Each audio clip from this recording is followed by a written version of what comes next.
doing something rough.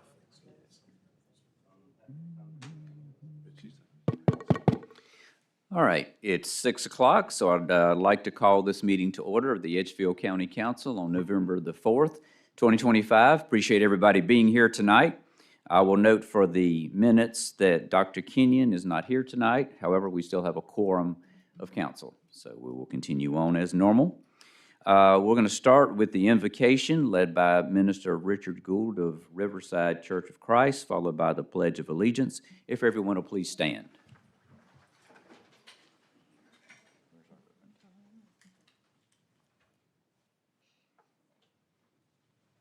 Let us bow.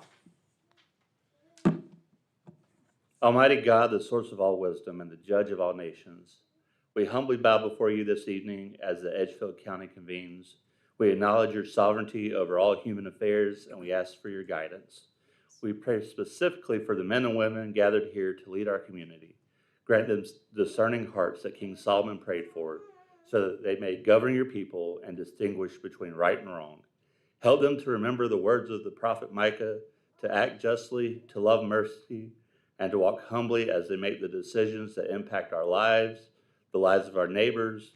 May their deliberations be marked by respect, their motives by integrity, and their ultimate goal be the true prosperity and well-being of every resident of this county.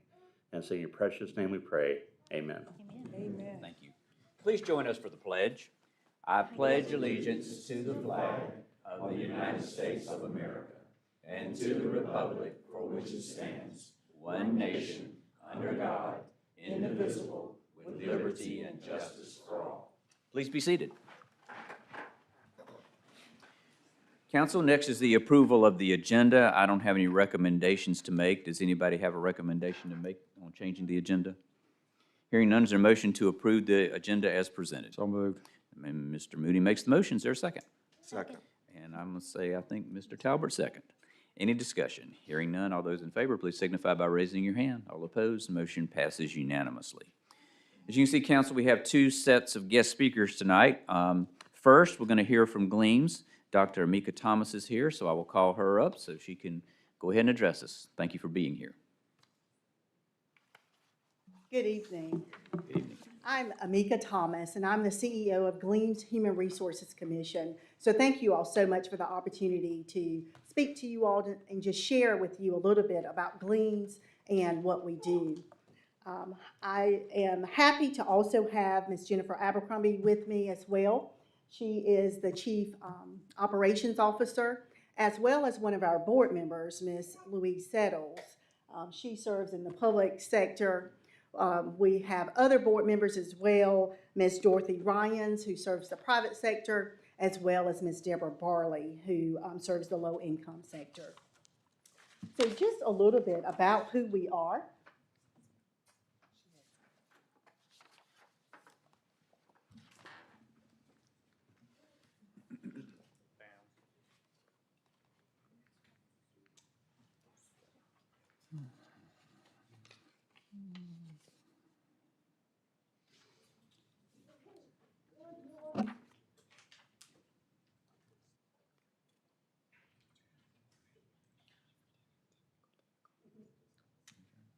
While they're working on that, I will continue to be respectful of time and continue to present.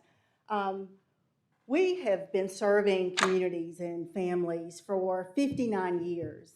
And so in 1966, Gleams was chartered. And this came out of the 1964 War on Poverty. That was part of Lyndon B. Johnson. And so Gleams was founded in 1966, and then in 1974, we merged agencies in Lawrence and Edgefield, and that's how Edgefield was included. Gleams stands for Greenwood, Lawrence, Edgefield, Abbeville, McCormick, Newberry, and Saluda. However, today we do serve 14 counties. So we serve additional counties as well. We serve Richland County, Lexington County, Spartanburg, Cherokee counties, as well as Oconee, Pickens, and Anderson. So we definitely have a footprint in South Carolina where we're able to help to build strong communities. And our ultimate goal is to try to help build stronger communities and to empower the poor. Our motto is people helping people. So in everything that we do, in all of the programs that we offer, the basis of what we do is how can we help others? And ultimately, when we look at our mission states that we are a community-based organization. And so we are a community action agency, and we work in partnership with other community agencies in order to deliver quality services. And we do place emphasis on education, employment, and developing self-sufficiency. Self-sufficiency is that major piece because we want it to be to where the families and the community no longer have to rely on our services.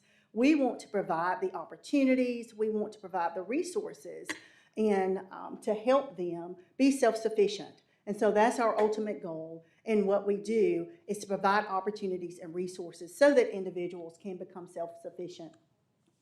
The promise of community action states that community action changes people's lives, it embodies the spirit of hope, it improves communities, and it makes America a better place to live. We care about the entire community, and we're dedicated to helping people help themselves and each other.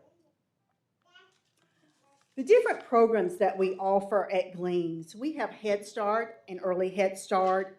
We serve birth to 5 years old. We also have a weatherization program. Weatherization is where we make sure the homes are more energy efficient as well as safe for the families who live there.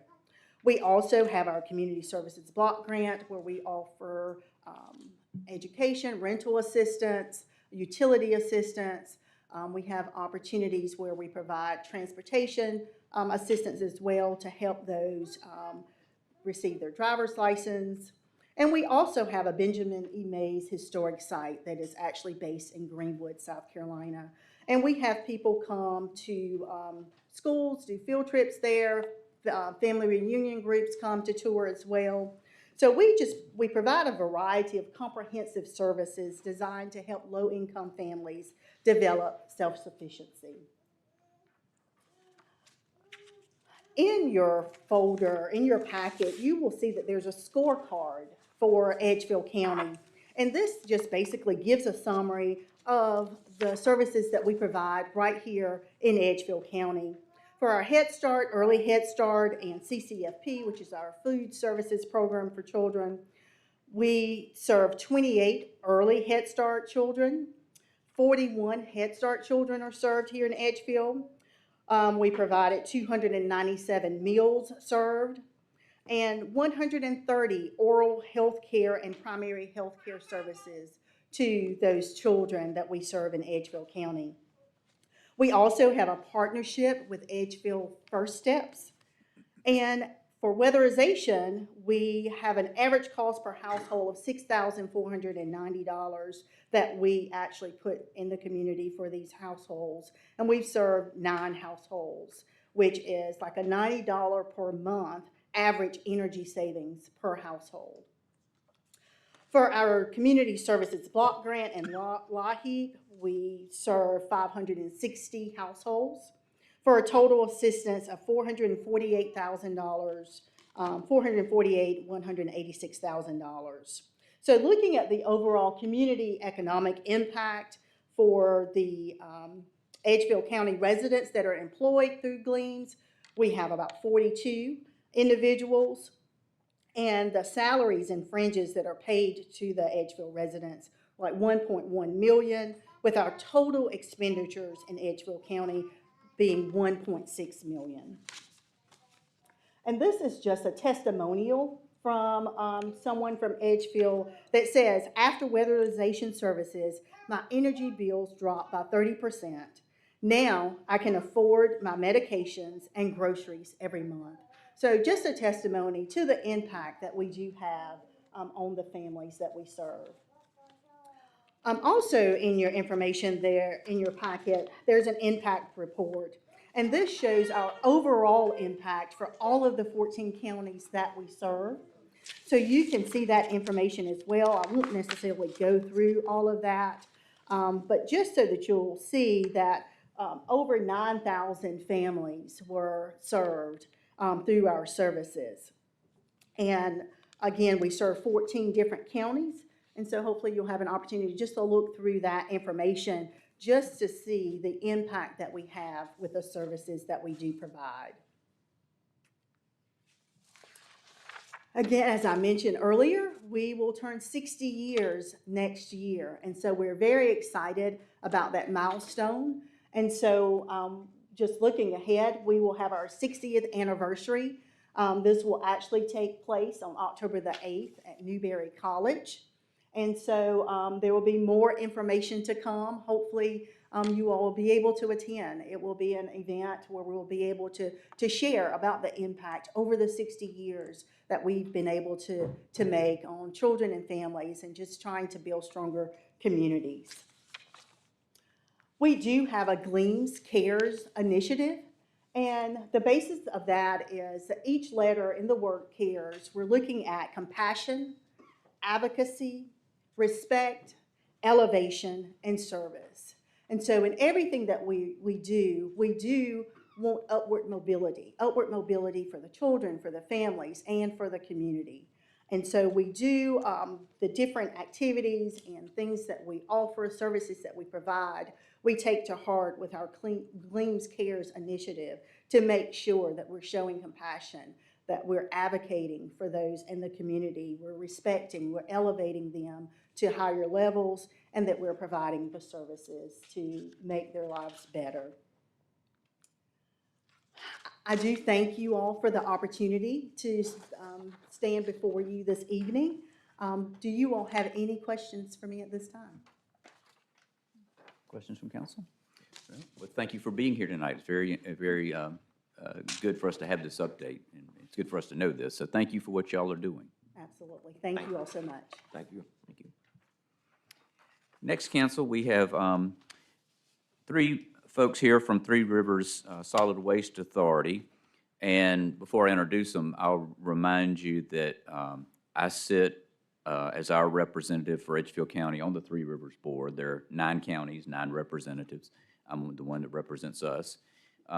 Tri-County Solid Waste Authority, which will come into play here a little bit as we talk, both Mr. Talbert and Mr. Moody sit on that board for us. So 3 of us are involved in this directly, and so we're probably a little more familiar. But we wanted to ask them to come here today because this is more than just, I'll call it a general update, which is always important for us to have, but there's some futuristic stuff that's coming in 2026 that we're going to have to figure out later. But I wanted you to have this presentation. So Scott Rivas, who's the general manager, Mike Terry, the director of finance, and Brent Robertson, who's with Stifel Financial, are going to talk to us for a few minutes. So we're going to start with Scott. So Scott, I'll turn it over to you. Good evening. Good evening. Thank you for having us tonight. So we're going to talk about the new cell design and plan for finance for the Three Rivers Solid Waste. So. We're going to try.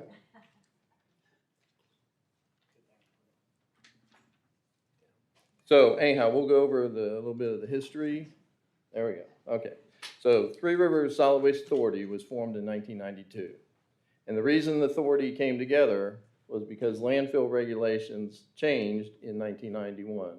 EPA and, of course, the state required all landfills to be lined for garbage, MSW, which is municipal solid waste.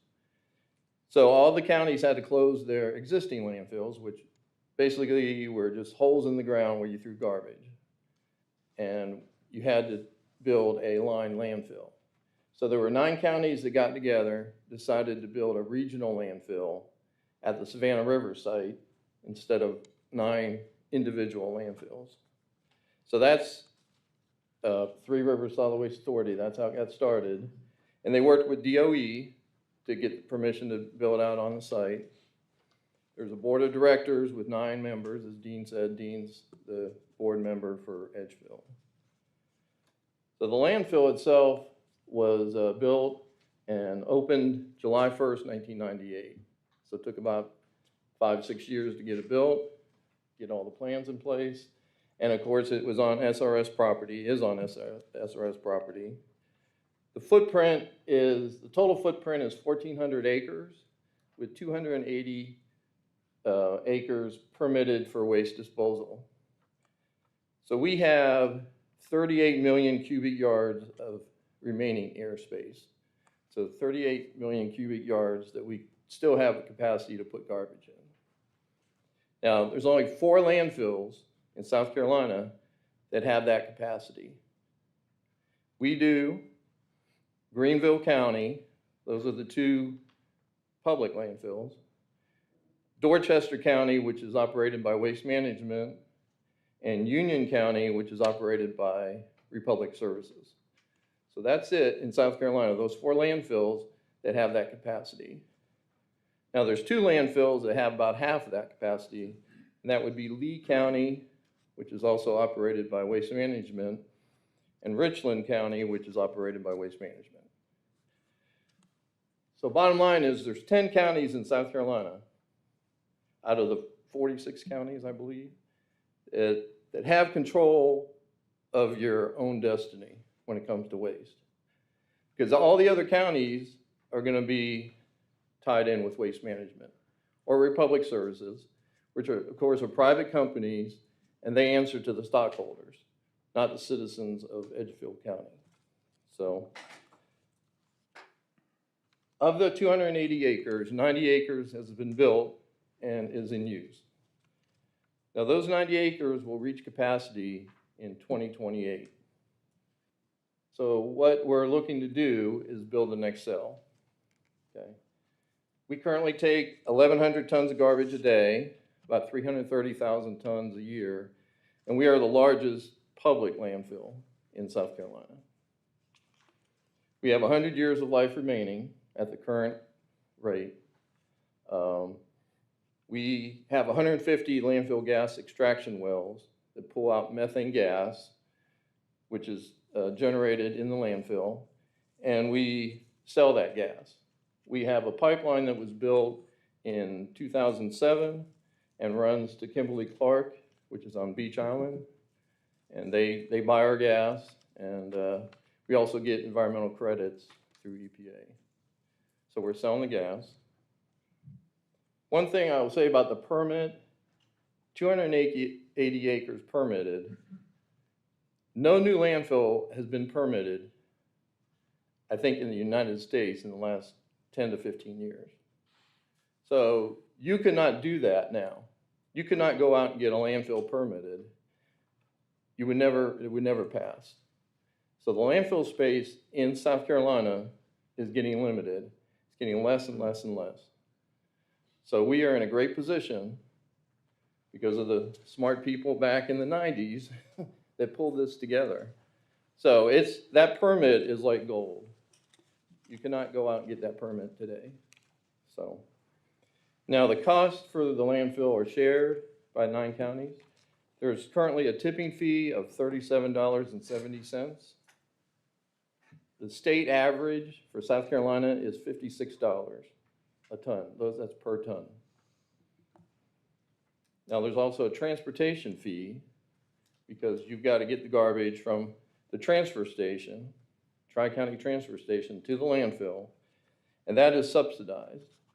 So Edgefield County pays $7 a ton for transportation, but the actual cost is about 3 times that, about $21 a ton. So that the Three Rivers Authority subsidizes your transportation cost. Now, the new cell, if you look at the black area on top, that's the cell that we plan to build. It's on the east side of the current landfill. That's about 28.2 acres. It's projected to last about 13 years at our current rate. And the estimated cost is $22 million. The intent, and I'm going to have Brent talk about financing. The financing will be over the next 15 years. It would start in 2026 and end in 2041, which would coincide with the 13 years that the landfill will fill up. So both the financing and the landfill should end in 2041. Of course, that's projected. If more counties decide they want to bring garbage, then it fills up faster. So I'm going to turn it over to Brent. Thanks, Scott. Good evening. I'm Brent Robertson with Stiefel Nicholas. We're serving as the financial consultants and ultimately the financing component for Three Rivers should the expansion on the landfill move forward. So, big capital projects for government-owned, local government-owned capital projects. There's effectively two ways of paying for them. You can pay for them with cash if you got it on hand. And the cash could come from operations and you've socked that cash away over a period of time, or grants, that's, those are effectively the biggest sources. And then the other ways of doing it is borrowing. It's not like a privately owned corporation where you can sell stock and have ownership interest in what the revenue producing asset is. You issue bonds. So that's what we're talking about when it comes to financing for the expansion of Three Rivers. Perhaps the single most important component when it comes to structuring a plan of finance for a bond issue on a municipally owned utility is debt service coverage, or what I've hyphenated here, or I've shortened to DSC. The DSC is a financial ratio that measures your net revenues in any given year relative to your principal and interest payments, which is also called your debt service in any given year. So the next bullet point down, the formula is laid out pretty simply, and then there's an example there. If the total revenues of Three Rivers in any given year were $3 million and expenses were $2 million, you would subtract the $2 million from the $3 million, you'd end up with $1 million divided by $500,000 worth of theoretical debt service, again, principal and interest in a year. That results in 2 times coverage. Okay. Why is DSC important? There's 3 primary reasons. The first is creditworthiness. A healthy DSC supports the argument to borrowers, or supports the argument to the investors that the borrower is financially stable and at a low risk of default. They're going to pay on time, every time, for the duration of the bond deal. The bond rating. Bond rating is just like a credit rating you might get from TransUnion or Experian. When it comes to a municipal bond issue, typically you're going to get it from Standard & Poor's or Moody's. It's the credit score that you're getting. The credit score, the higher the credit score you get, the lower your cost of funds. Well, within that analysis that S&P does, and this is the second point down under bond rating, DSC is 40% of their financial risk profile assessment. It's the biggest component in there. So it is not to be taken lightly. And that's important in the case of Three Rivers because right now, the authority has an A+ rating with a stable outlook from Standard & Poor's. That's very strong. And the higher the rating, the lower the cost of funds. The third reason why the DSC is important is investor confidence. It's great to have a high rating to get a low cost of funds, but you've got to be able to attract investors in the first place. And a strong debt service coverage, or DSC, suggests to investors their money will be safe over that period of time. It's effectively bringing them to the table to begin with to start negotiating on how low of a rate you can get. So that's a quick primer on DSC. So what does DSC look like historically for Three Rivers? So what we've done in this table is we've taken audited financials for the 5 most recently available years, and we've run those calculations out. So going across on each year, total revenues less total expenses gives us net revenues in any given year. Beneath that is the total debt service requirements. The ratio underneath, or the DSC for each one of those years, is in the green font. Now, for purposes of calculating what the average DSC has been for Three Rivers over the past 5 years, I've thrown out the high and the low. The low coverage, or DSC, of a 173 in fiscal 2020, that's because our debt service was so high in that year of $3.7 million, or $3.659 million. And then the opposite end is true on fiscal 2024. The debt service was so low at $1,226,000, the coverage was 5 times. So those are anomalies for over the last 5 years. But taking those 3 years in the middle there and running the average out, the DSC for Three Rivers has been about 2.5 times over the last 5 years. That's a good level of coverage for a single A-rated credit. Okay, so what does that look like, the DSC within the debt profile for Three Rivers? This chart is showing all of the debt presently outstanding for Three Rivers. The bars along the bottom are the annual debt service payments for individual series of bonds that Three Rivers has already issued and that remain outstanding. The green line is the coverage number, or the DSC. So on the prior page where we were looking at a 5.0 times on fiscal 2024, that's off to the left there, the very top part of the green line. That orange colored line there is called the rate covenant. For a utility to issue bonds within the legal requirements, there's a minimum level of coverage you have to have just from a legal standpoint. For Three Rivers, that's 125. That's pretty good. I wouldn't call it terribly strong, but it's pretty good, and I would say it's appropriate for this type of a credit. So what we're looking at in this chart, and what I've assumed is that taking the last fiscal year of net revenues that are available for debt service and projecting forward, so no growth. What we're looking at from fiscal 2025 through 2030 is a coverage of about 2.01 times, DSC of 2.01 times. That's in the green box there. That's below what our historic average has been. Now, when we get out to fiscal 31, it jumps up to a 334. That's because those gray bars of debt service pay off. So that's pretty easy to follow. Okay. So Scott talked about the new landfill cell would cost about $22 million. That's not the only cost associated with a bond issue to get it financed. There are costs of issuance, ratings, legal preparation of the documents, execution of the transaction. But then there's also something called a debt service reserve fund. The debt service reserve fund is what investors typically expect to see on a revenue bond transaction for a municipal utility credit. It's equal to 1 year's worth of debt service.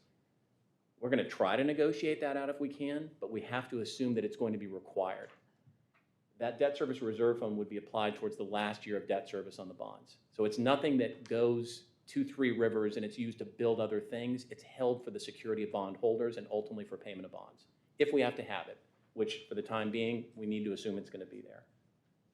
So really what we're looking at is a bond issue that's closer to $27 million. So what does that bond issue look like?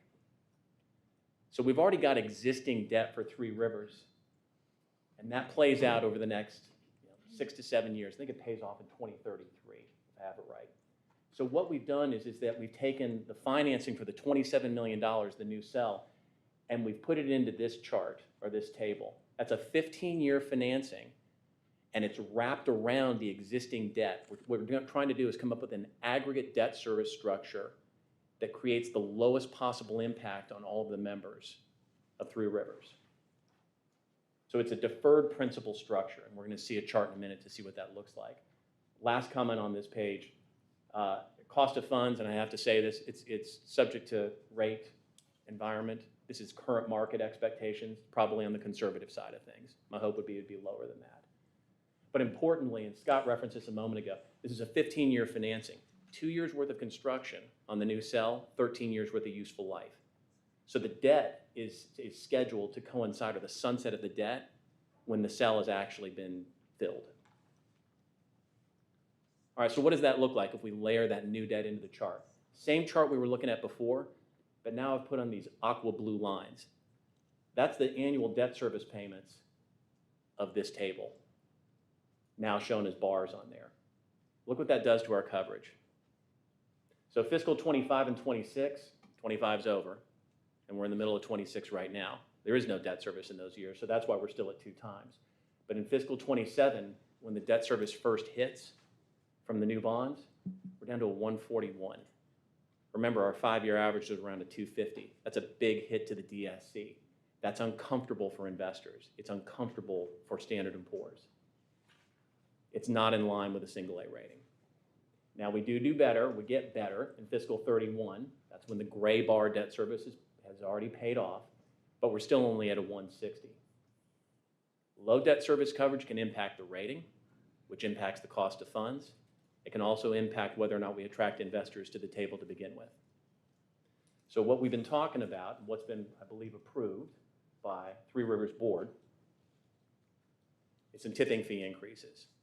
Nobody likes rate increases, but let's talk about big picture on this. So what we're looking at in the plan of finance that we would like to pursue is a series of tipping fee increases over a 5-year period. The first one would be in fiscal '27 for $2.30 a ton. And then each of the 4 next years, you'd see another $2 a ton. So over a 5-year period, that's total tipping fee increases of $10.30. What does that mean in terms of what we're paying and what it'll look like if all these fee increases go into place? Scott referenced this before. Our current tipping fee is $37.70. I can read it. Hopefully you can read footnote A there. That means that where we stand relative to the state average, we're 33% lower. So right now, again, 33% lower tipping fee than the rest of the state on average. After adding in $10.30 worth of tipping fees over a 5-year period, takes us up to $48 a ton. That's still 15% below the state average. That's the state average now. My guess would be that costs will continue to go up over the next 5 years. That state average will go up. And what our cost is relative to that average is going to look that much better. So now let's look at that same chart that assumes we finance the new cell, but adding in those tipping fees. And what does it do to our DSC? So if you look in the green box, again, 25 and 26 is what it is. 25's over. We're in the middle of 26. The bonds don't exist yet. Fiscal 27, instead of being down around 141, 149, can't remember what it was on the prior page, we're at a 158. And then in each subsequent year with each new tipping fee increase, that's the green line gradually ramping up over time. You can see in the box those numbers, 158, 163, 176, 189. By the time we get to our 5-year mark on all of our tipping fees, we're projecting a DSC of 2.27 times. That is comfortably within range of our historic average of 2.5 times. And again, the DSC is a primary driver of the rating from Standard & Poor's. That rating from Standard & Poor's helps us to drive the cost of funds down as much as we can. And that strong DSC is what brings investors to the table to begin with. So that's the plan of finance that we've been looking at and discussing with Three Rivers. And I'm happy to take any questions. Well, I'm sure they'd love to ask you some DSC questions in a moment, but, so a couple of things for council in particular to understand on this one. So first, our solid waste fee that all citizens, including us, pay every year, which is $100 a year, helps fund this now. That's what the solid waste fee is. This is this and through tri-county work. Those are the things it covers. And I know that when people hear this, garbage is the least sexy thing you ever want to talk about. But I can also tell you it is one of the most expensive things you can talk about. And it has been amazing to me on Three Rivers listening to this. And I don't just listen. I think Scott and others would tell you how much I push back on different increases and things. And so I will tell you that I believe Scott is 100% right, that if we decided one day, you know what, we don't want to be a part of Three Rivers, we're going to do our own thing, it would cost you 10 times what it does today, if you could build it. Probably 10 times, 20 times, pick a number, because you have never seen anything more highly rated than garbage. I mean, it is regulated just like water and food and all those things. So it is a tremendous cost. And it's unfortunate, but that's the world we live in. And for those of us who sit on these boards, you see every year new state and federal regulations that roll out. And it is just amazing how it drives up the cost of doing business with garbage. And let's face it, we have to do something with our garbage.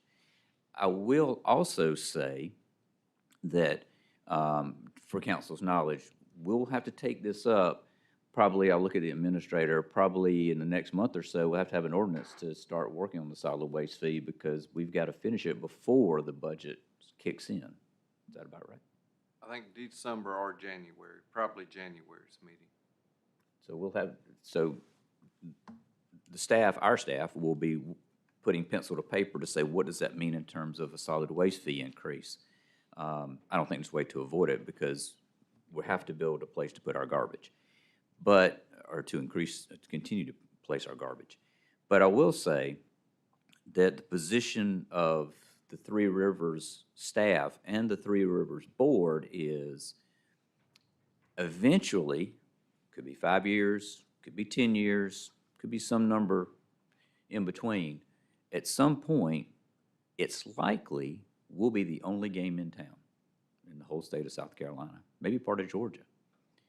And it's because the other landfills will run out of space. It's just a matter of time.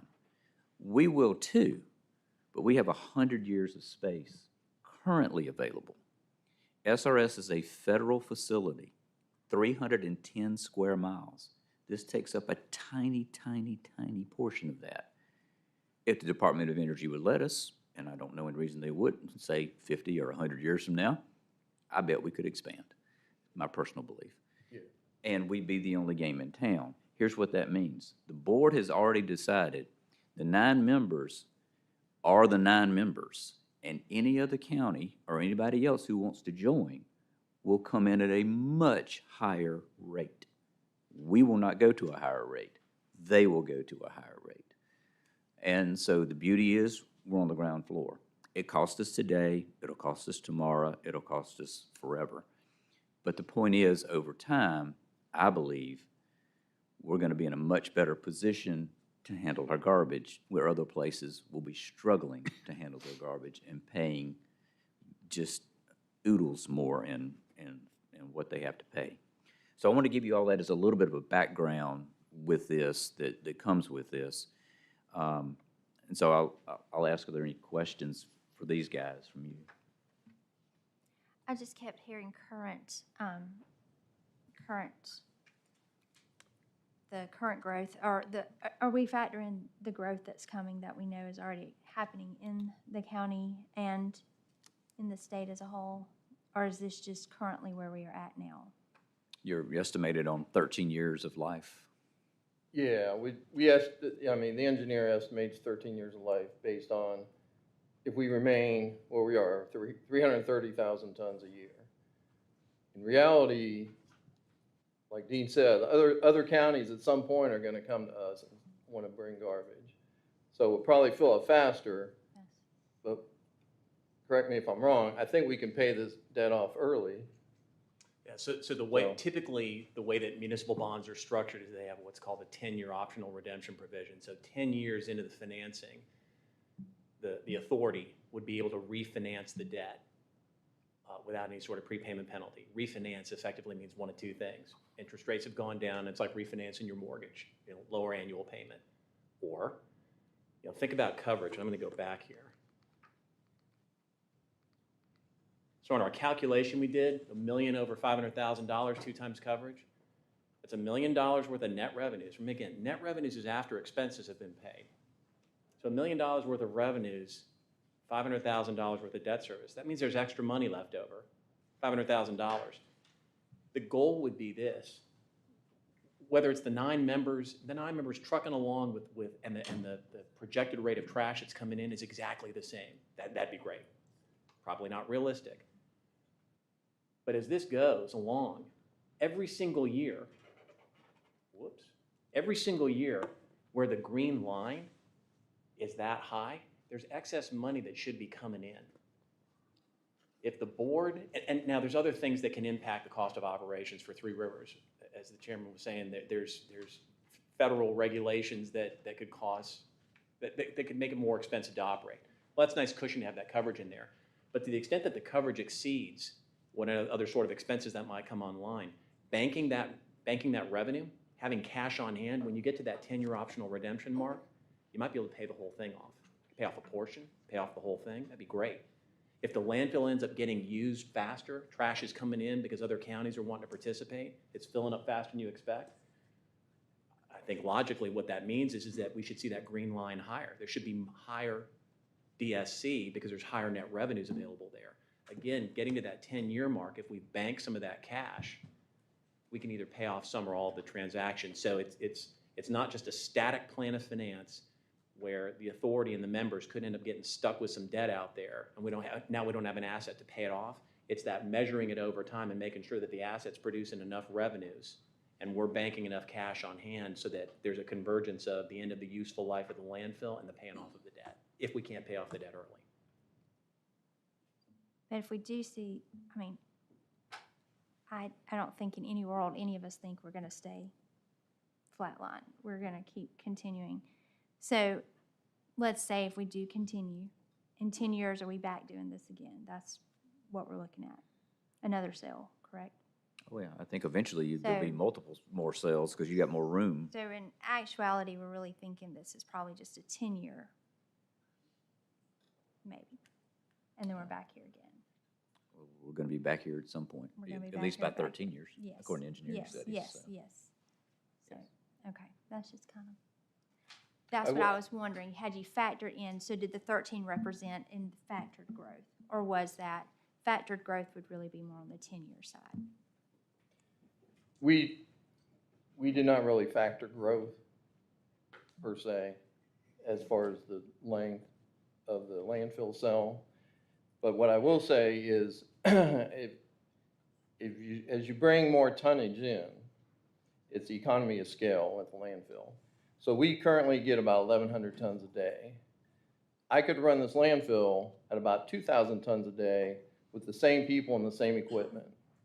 So as you go up in tonnage, until you reach a certain point, you can increase your revenue significantly without increasing your expenses, nearly as much. And that's what the privates do. They won't operate a landfill for less than 3,000 or 4,000 tons. So that's what they do. They bring in a bunch of garbage.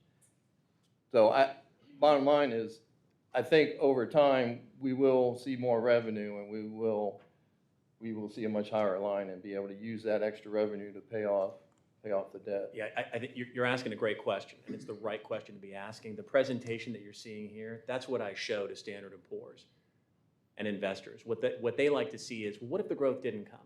It's nice that you've had growth, but what if it didn't come? Would this thing cash flow if nothing changed for you guys for the next 15 years? The answer is yes. If we continue to have the growth, the worst thing we got to figure out is how quickly to pay off those bonds and get ourselves in a position to do the next sell. But if we're in that position, there's been a lot of growth. And I understand the green line and the theory of going, increasing, but I'm just voicing this because in 13 years, I don't know that any of us was, but I'm just saying in 13 years, or 10 years probably more accurately, the citizens, I think, I don't want them saying, but you said it's gonna last 13 years. Fair point. And we really are not thinking it's going to last 13 years. So I think it's fair that we say that. We are projecting, but in reality, that's my point. So, and I do appreciate what you're saying, so I appreciate it. Thank you. Thank you for the presentation. That was all I had. One other point to make, when the landfill started in 1998, they had to borrow all the money. So there's been a lot of debt borrowed through the years.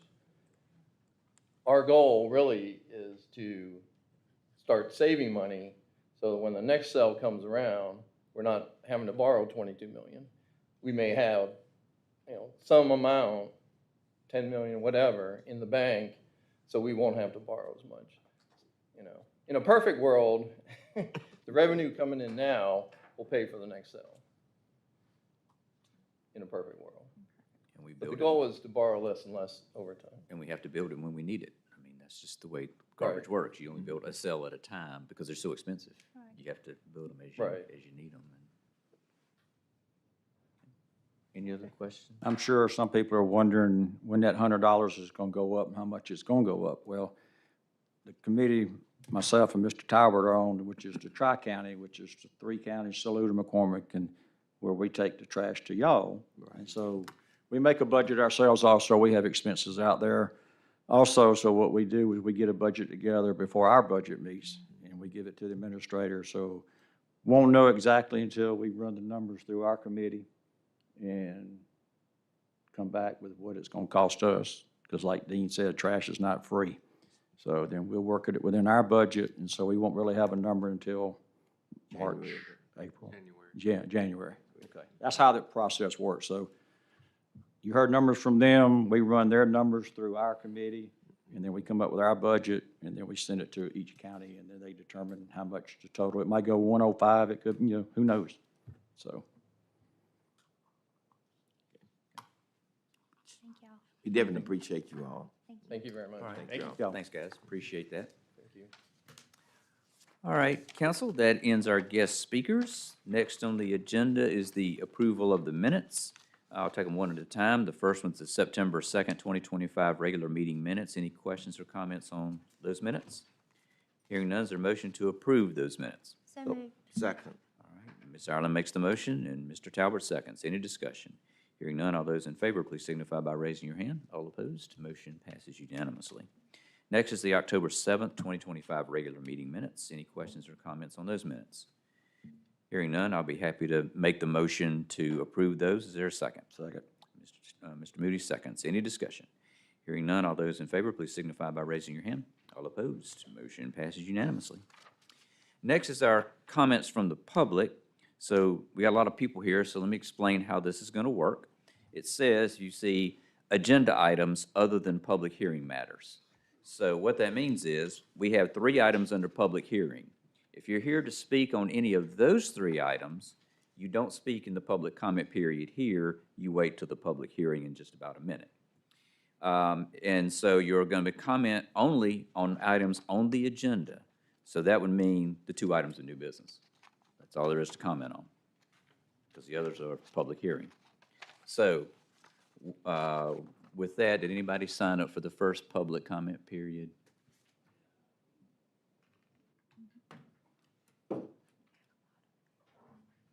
And if you signed up incorrectly, that's fine. We can redirect you to the public hearing.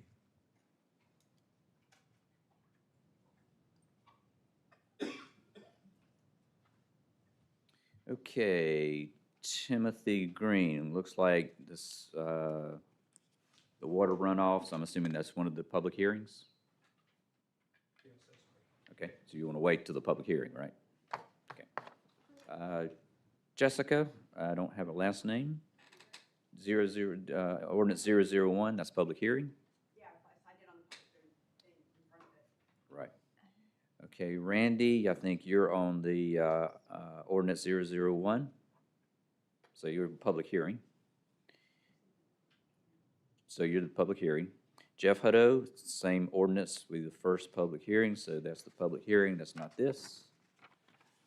Thomas Glover, rural area rezoning, that is the 3rd item on public hearing. So wherever you are, where's Thomas? In the back. Okay, I see you there. All right, so you'll be speaking in the public hearing. Callista Branton, looks like it's planning commission changes, so that's gonna be one of the public hearings. Will Branton, same thing, public commission ordinance. So all of you are in the public hearing. So nobody else signed up for the public comment session, so council, I will close the public comment section and move to reports. Any questions or comments from council on the reports? Have none. Okay, hearing none. Now we get to the public hearings where you get to speak. So let me just say a word in case it's confusing to you.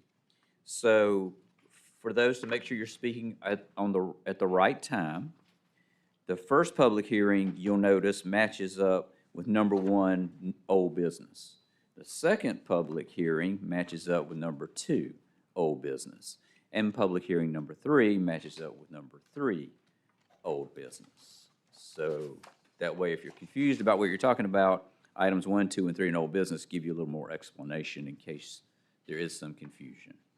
So, for the public hearing, the first public hearing is ordinance 2526-001, an ordinance to amend Chapter 24, Land Development, Sections 252, Land Development other than a subdivision, and 285, County Planning Administrator of the Edgefield County Code of Ordinances. So, I know we have at least one that needed to be read tonight. Is it just one? Yes. I'll ask the clerk to go ahead and read that one before we get into the in-person ones. So would you please read that? Yes. This comes from Ms. Jan Moore. My name is Jan Moore, and I am a registered voter and citizen of Edgefield County now for 37 years. I was born and raised here. I have always loved Edgefield County for its very rural and agricultural environment. But over these past several months, I am deeply troubled by the actions of our elected officials of the County Council through these series of land development ordinances, giving the land developers an advantage over the citizens of Edgefield County. I am requesting that the county council take appropriate actions on the following items. Vote no on ordinance 25-26001, change and revert 24-248, 24-251, 24-252, 24-285, and 24-286 back to Planning Commission before the changes you made in February 2024. I don't have trust in a single unelected person making land development decisions for the whole county.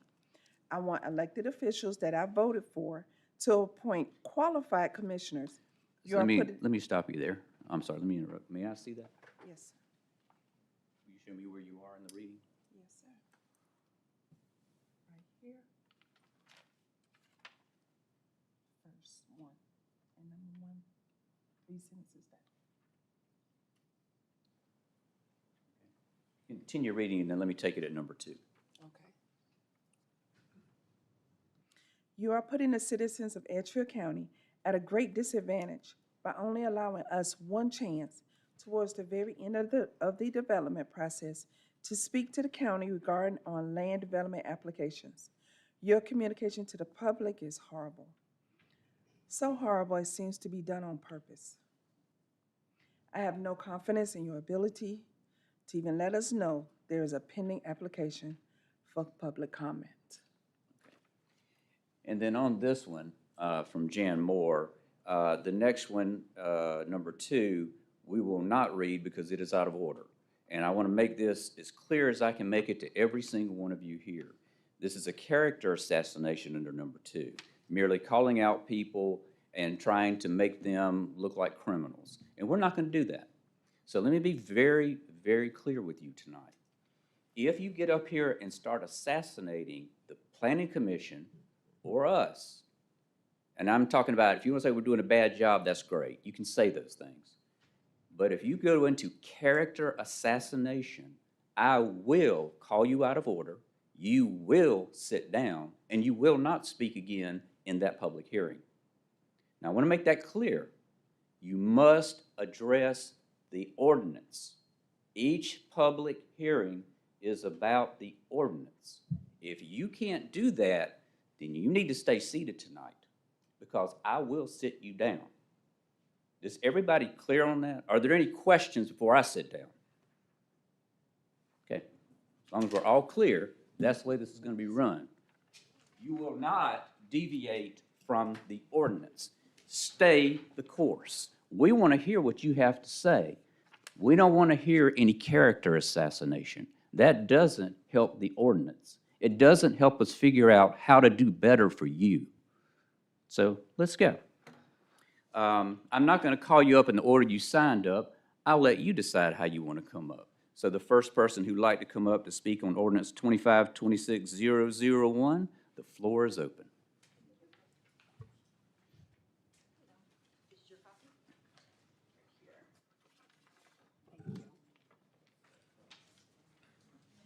Good evening. Dr. Jessica Lynn Stewart. Sorry, let me interrupt you. I'm like, quiet in here, please. Sorry. Quiet in here, please. If you got to talk, go outside. Thank you. Chairman Campbell and fellow commissioners, my following statement applies directly to your agenda item number 1, ordinance 25-26001. I'd like to address some compliance concerns with South Carolina's Code of Ethics and covering laws for public officers and employees, which is Title 8, specifically Chapter 13, covering ethics, government accountability, and campaign reform. In truth, when we elect people to make very difficult decisions that impact all of us concerning roads, land development, anything, we need to be confident that they are following the rules that are in place to keep things fair and in the public's interest. And when they are, it creates trust between you guys and us. And I want to thank those members of the county who have been submitting what South Carolina calls the Statement of Economic Interest, that anyone who serves. Ma'am, let me interrupt you. What does that have to do with this ordinance? Oh, I'm getting that, sir. Can you please You let me better finish? get there very quickly. Okay, I'll just go right to it then. The person, I'll do that right then. Individuals that are serving the county that are in decision-making positions are required to submit what we would call conflict of interest, but is actually a statement of economic interest. The person who you want to put in charge as the planning administrator for if this ordinance 25-26-001 passes, has been an employee or servant of Edgefield County for 11 years and has never submitted a such statement of economic interest, which appears to be in violation of South Carolina's laws on ethics and accountability.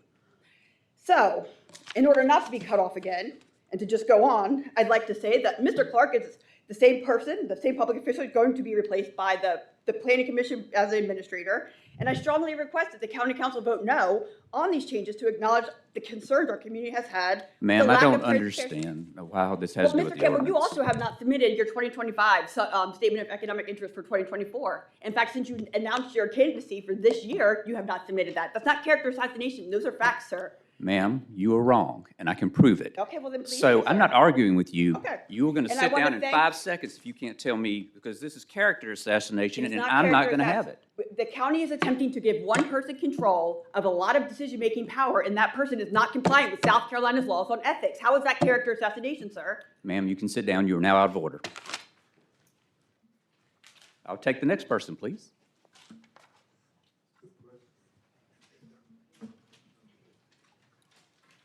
I'll be very clear, and I will do it again, so thank you.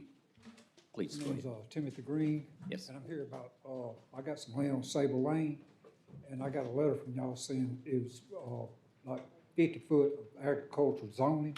That's the third public hearing. That's the third public hearing. Just a minute, just a minute. So you get to sit down and wait till the third public hearing, I'm sorry. Next is whoever on 001. Remember, we're talking about the ordinance 25-26-001. Good evening, my name is Jeff Hutto. I live on Sable Lane, or will be living on Sable Lane soon. I believe I found a technical error in the ordinance. The ordinance cites South Carolina Code 6-29-1150, which is in regard to the Circuit Court of Appeals for Development Agreements. I believe that is an error in the citation. I believe the more appropriate law would be 6-29-800D, which deals with the appeals of administration on land use decisions. So I think the ordinance is an error, as a technical error there. I agree with most people as well. The Edgefield County 2019 Comprehensive Plan called for public involvement in planning and decision-making. The concern would be an after the fact appeal process by the public on controversial decisions. And it would be very burdensome if we follow the 6-29-1150 Circuit Court of Appeals versus the 6-29-800D. Okay? So it's a transparency issue, and it is an oversight issue. I believe that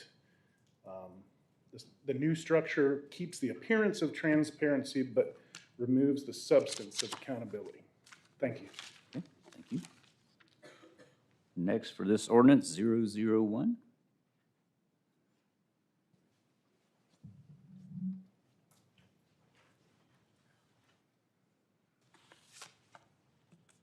Good evening, Chairman. Hello, Commissioners. I have some handouts. Sure.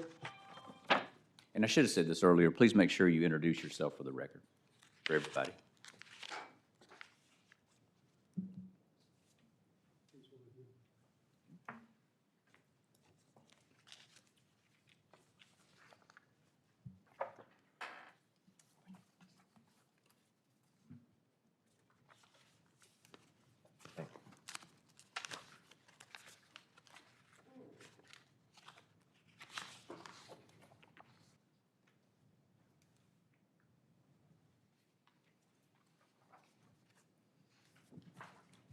So I have a statement, and then the second document is Savannah Riverkeeper and Horse Creek Nature Preserve input to 25-26-001 changes.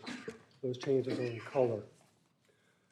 My name is Randy Dietrichson. I'm a legal resident of Edgefield County and have lived here for 10 years. I am here because Edgefield County should not serve land developers before serving its citizens.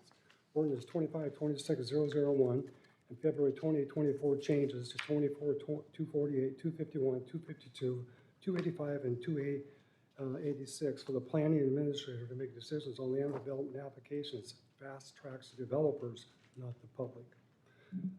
These ordinance changes clearly benefit the land developers, not the citizens who live here. We also understand that you think it helps having all the information for a complete understanding of the application after the state has reviewed and made their decisions in order for you to make your decision and better inform the public. But it undermines the public transparency and a lawful right to know what is being proposed by the citizens. You were elected and are paid by the citizens of Edgefield County, not land developers. The public voice has been weakened. While developers' approval has been streamlined, you are counting on the public being properly notified by your signage on the property is both inadequate and not readable in a passing vehicle, nor have you followed the law by placing the signage on all sides of the property as we have witnessed from the RV park application. Additionally, the Edgefield Advertiser website only shows there was a meeting but does not show what the agenda is. The website from both Friday and then from today shows that the meeting is on October the 7th, not November the 4th. And both of those pictures are attachments. Our current society gets news from the internet, not a printed newspaper. Plus, their current subscription is only $2,200. That's 8.8% of the county.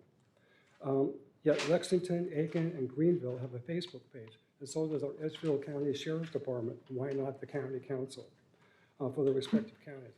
The above issues are counter to South Carolina Code 629-1130 and South Carolina Code Section 629-760, requiring full transparency to the public. Edgefield deserves planning rules written for the community, not for the private gain. Ordinance 25-26-1 is the death knell to our fair representation. Your February 24 changes to Ordinance 24, 248, 251, 252, and 285, and 286 have set the stage for taxation without representation. Citizens lose their voice. Developers gain the advantage. Public input is pushed to their end at the decision nearly finalized. This means developers get a smooth path while citizens' voices are marginalized. This is not a balanced planning. It is a developer privilege at the expense of the residents. Concentrating power is a gift to the developer. Placing major land use decisions in the hands of one administrator removes public oversight and a committee review who represents the citizens per South Carolina Ordinance 629-350. Developers benefit from fewer decision makers and less transparency exists. Major development decisions should never be made behind closed doors and definitely not with an unelected one-person vote. We also understand that the Planning Commission will not review, only the chairman of the Planning Commission will get a review, not the entire PC. The vote on these ordinances changes raised concerns. When these changes were passed, the vote was not unanimous in 24. There have been serious public concerns that some members may have been persuaded or influenced before the vote. Before intentional or not, the public perception of undue influence undermines trust. Restoring the Planning Commission authority is the only way to rebuild public confidence. South Carolina law intended public oversight, not developer control. South Carolina Code 629-350 requires planning commissions to represent the whole community. The law exists to prevent exactly this kind of concentration of power. South Carolina law favors transparent, community-driven oversight, not developer-driven shortcuts. This county exists for the citizens, not special interests. We support responsible growth, but not growth that ignores the citizens' rights.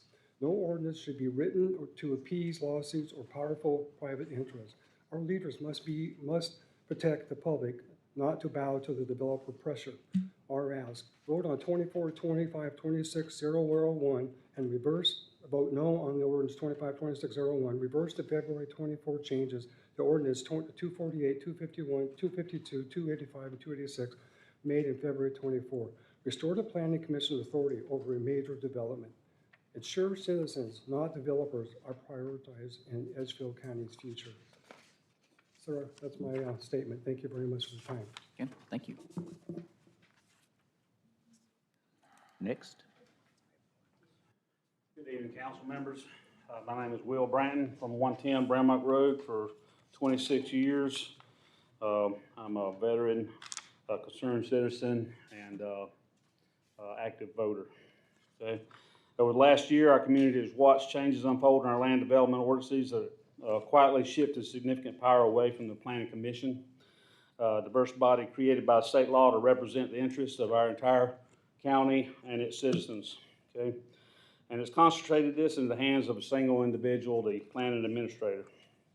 This is not how South Carolina law intended Land Development Authority to function. State law is clear. The Planning Commission is designed to be a representative decision-making body composed of citizens from across the jurisdiction who collectively ensure that development decisions are made in the best interest of the public, which is all the citizens of this county. The law explicitly states that planning commissioners shall represent a broad cross-section of interests within the jurisdiction under South Carolina Code 629-350 Charlie. Yet ordinance amendments in 2024 reshaped this process, effectively removing major development authority from the commission and giving it to one office. That change limits public input, undermines the accountability, and contradicts the structure and vision by state law. Recently, we saw how important a public planning commission process truly is. When a major RV development was proposed, the public spoke, the commission reviewed the facts and public concerns, materially shaped the decision. Under these ordinance changes, that level of participation, transparency, and accountability would not occur until the very end, if at all. This is not democratic government. This is not what our citizens expect, and it's certainly not what South Carolina law intended. I know some have claimed that these ordinances changes don't really amount to much, but if that was true, why alter the ordinances at all? Okay, the impacts are real. Public comment would only happen after decisions are effectively finalized. The commission would have no ability to respond meaningfully to public concerns by that point, and one administrator, not a representative board, would approve major projects.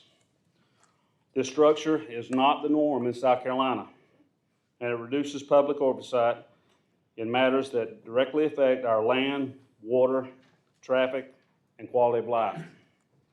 Instead of advancing these revisions, council should take this moment to restore the Planning Commission's rightful authority by amending sections 24, 248, 251, 252, 285, and 286 to their prior language before February 2024. Development should not drive public policy. The public interest must guide public policy. I respectfully urge the council to reject Ordinance 25-26001 in its current form, fully restore authority to the Planning Commission, revert 24, 248, 251, 252, 285, and 286 to their prior language, protect transparency, citizen participation, and compliance with state planning law. Our county deserves a land use process that listens to its people, not one that sidelines them. And just remember, I think we all know the story of Jesus in the temple throwing out the money changers, right? Okay, if they were doing what was against the law, the Romans would have done it. But just because something's legal don't mean it's right, okay? The Public Planning Commission is here to make decisions for the public, to steer stuff. Just because it meets the letter of the law and is legally able to be done does not mean it's appropriate for our community, okay? It doesn't mean it's the right thing to do. Just because the law currently doesn't say it's illegal does not mean it's the right thing to do. And a Public Planning Commission is where the public gets to input and gets to make that decision whether things are good for the public or not. I don't give a rat's ass if it's just against the law, okay? Just because it's legal doesn't mean it's right. Thank you for your time. I hope you guys make the right decision. Thank you. Next person on 25-26-001.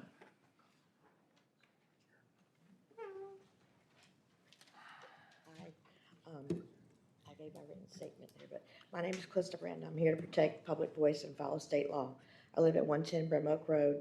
and I've been a citizen and voter of Edgefield County for 26 years. Number one, we need to restore the Planning Commission authority.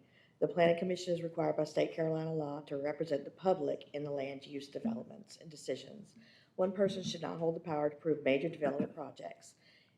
He already does hold most of the power for all the subdivisions and neighborhood developments, but this would allow him to have the major decision on everything.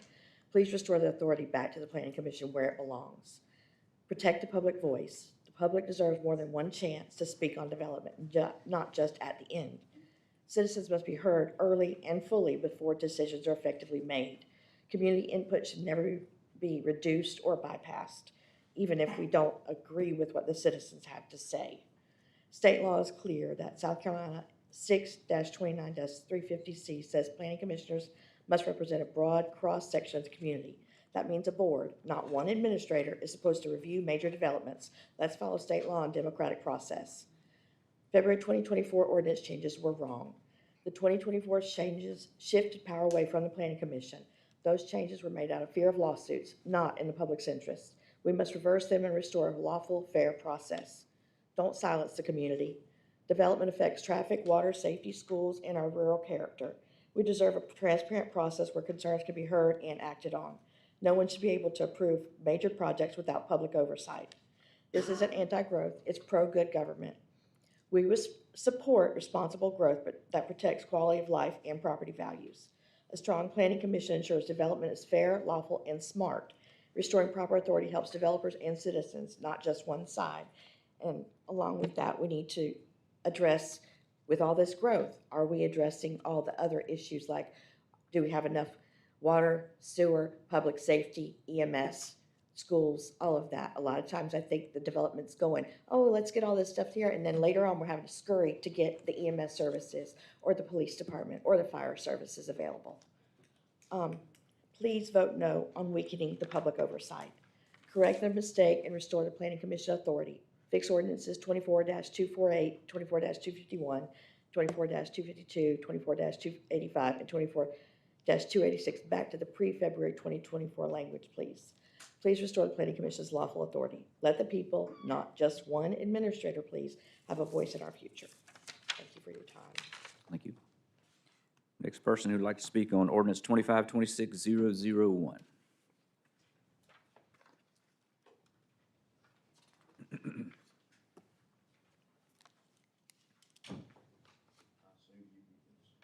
Yes.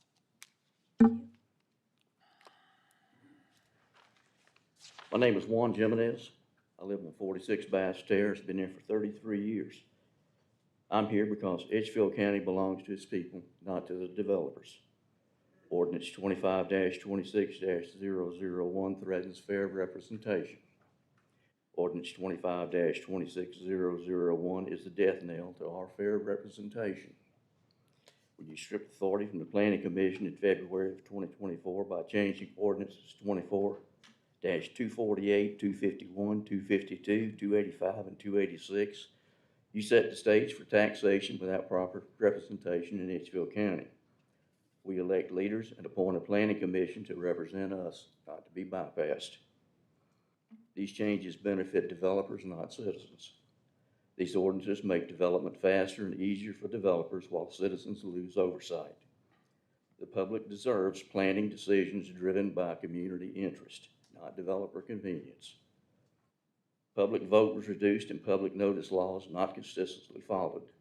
Under the new structure, residents only get to speak after development plans are effectively finalized. This silences citizens and erodes public trust, the exact opposite of democratic planning. Additionally, the county's not always followed South Carolina's legal requirements for public notice, including South Carolina Code 4-9-130, Ordinance Adoption Procedures and Public Notices. Code 6-29-760, Notice and Hearing on Zoning Decisions. Code 6-29-1130, Public Notification Requirements for Planning Action. There have been multiple instances where public notice timelines, formats, or postings did not fully comply with state standards. When public notice is delayed, incomplete, unclear, or hidden from public view, Citizens are effectively denied their right to know and to participate. Edgefield County should never make decisions first and inform citizens second. State law intended community-based oversight. South Carolina Law 6-29-350 requires planning commissioners to represent a broad cross-section of the community. The law never intended one administrator to control major development decisions. Restoring the Planning Commission brings us back into alignment with state planning law. Voting conduct damaged public confidence. Restoring the Planning Commission is the only path back to legitimacy and transparency. This is not anti-growth, it's pro-good government. We support responsible growth that protects water, roads, schools, safety, and rural character. But no growth should come at the cost of public interest, fair process, state law compliance, or community trust. Edgefield County must serve its citizens, not special interests. What we ask is that you vote no on ordinance 25-26-001 tonight. Reverse the February 2024 changes to ordinances 24, 248, 251, 252, 285, and 286. Restore the Planning Commission authority. Follow state law and provide full public notice going forward. Rebuild transparency, accountability, and citizen trust. Restore our Planning Commission. Restore our right to public notice. Restore fair representation in Edgefield County. Thank you for your time. Thank you. All right, next person who would like to speak on ordinance 25-26-001.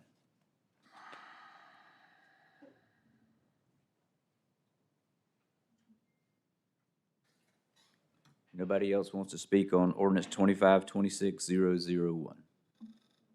Yes, sir. Timothy Green again. Like I said, I got some land on Sable Lane. I don't have no numbers for y'all. I just got a question. What does changes for a newly created rural agricultural land preservation zone, a 50-foot mean? Again, we'll take that up at the third public hearing. I'm sorry. I'll ask you to wait to the third public hearing when we take that up. So I'm going to ask one more time. Anybody else here to speak on ordinance 25-26-001? Okay, hearing none, council, I will close that public hearing, and I move to the second public hearing, ordinance 25-26-002, an ordinance to amend Chapter 24-79 of the Edgefield County Code of Ordinances regarding conditional use regulations for recreational vehicle parks.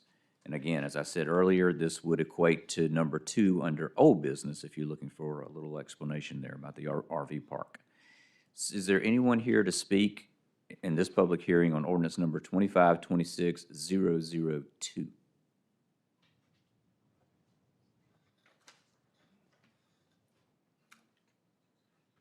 Chairman, fellow commissioners, I want to thank you very much for the most responsible legislation that you have put in place with the RV park ordinance. This is really going to protect the community. I've had a lot of discussions with Burke County with the nuclear power plant and what they had to endure down there with 6,000 RVs moving in. And when it comes to an RV park, when it comes to construction, this is not recreation. This is transient construction worker housing. Thank you very much. Thank you. Anyone else want to speak on ordinance 25-26-002? Last call. All right, council, hearing none, then I'm going to close the public hearing for ordinance number 25-26-002 and move to ordinance number 25-26-004, an ordinance to amend Edgefield County zoning map to include changes for the newly created Rural Agricultural Land Preservation Zoning District, Map C, District 3. And I'm going to call on the gentleman now to please come back up. This is your time. I'm not gonna quit, I find out. I appreciate that. Okay, back to it again. What is it? What is, newly created agricultural, preservation zone, 50 foot of it? are you talking about the setback area? I think that's what he's referring to as the Uh, setback. You want to go ahead and answer that? I can answer it now if you want me to, or I can save it until I answer. He's already come up here 3 Each item. times. Go ahead Yes, and yeah. answer. Okay, so RA is a general zoning district that was created to keep a rural agricultural feel. It allows for all agricultural and residential uses, but it restricts commercial uses. Certain commercial uses, well, specifically commercial uses, have a 50-foot setback. What that means is the distance a building can be from your property line. So if you go to build in an RA district after that zoning is established, you can do so, but you will have to build it 50 feet from the road on your front side. And then, of course, your side and rear setbacks will be different. I kind of felt like that was it, because I told my wife on the way, they probably set up to where you can't build your house. Directly on the street, Right. correct. So it just increases the distance between a structure and your property line on their front setback, so the setback that is on your road side. Okay, thank you. Good, You're welcome. thank you. Anyone else here to speak on ordinance 2526-004?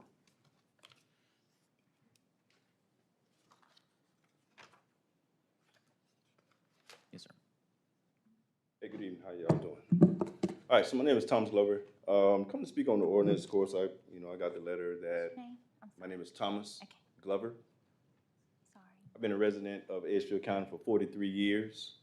I love the growth that's been going on, here lately. Some of the desolate buildings that have just been, sitting around for a while. Kind of just, love everything that's going on here. But I received a letter about the rezoning and the 2-acre minimum that they were you all are deciding on. So I kind of just wanted to speak to that. I would like to say that I do believe that, we are already kind of restricted to 1 acre to being able to, we can't build a house unless we have 1 acre of land. And that's if you have city water. So now if we change that to 2 acres, I think it's kind of unfair to some of the citizens that are already struggling. We're talking about police officers, firefighters, teachers, people who are already, trying their best to own a home and get out of apartments, people who are on Section 8, people who are living in affordable housing. The needle is already being moved enough, economically. And I just think in our town and in our city, we need to take that into consideration. The people who are really keeping this city thriving, who are teaching our children, who are protecting our citizens. We are moving the needle once again by making it unaffordable for them to own a home or build a home. We are moving it from 1 acre to 2 acres. And I just think that, it's already, the price per square foot to build a house now is very expensive. So on top of that, you are asking the citizens to purchase an additional acre of land to be able to live out that American dream. So I'd ask that you guys would just take that into consideration. And also those who are taking care of their land, are already being responsible with their property. If I own land, if I pay my taxes, I think we should kind of just take that into consideration that, I shouldn't be restricted with what I could do with my property. If I own 3 acres of land and I have 3 children, I'm no longer able to do anything as far as distributing that land to my children. So, I can't, doing that won't allow me to do that. So I just think that there are people who if you own 10 acres of land and you don't like what's going on 10 acres next to you and it goes up for sale, then buy the land. It's just as simple as that. If you don't like it, buy it if it's up for sale. But I don't think it's our business to tell our neighbors what they can and cannot do with their property. So I just ask that the board take that into consideration.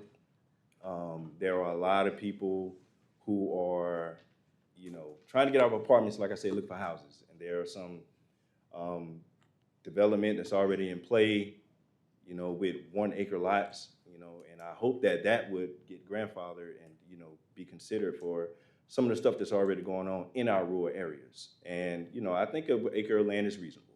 I think that's fair, and I think it's reasonable because that has changed. It used to be a half acre, but now it's 1 acre, and now we're trying to move it to 2 acres. So I just think we just need to kind of just stop moving the needle, you know, and just be fair to the people who are really taking care of this city. Thank you. All right, thank you. Anyone else here to speak on ordinance 2526-004? Yes, ma'am. I didn't sign up. Am I allowed to speak? Yes. even though I didn't sign up? Okay. It's on this ordinance. It is, I think. My name is Deidre Tanks, and I'm a resident of Edgefield County.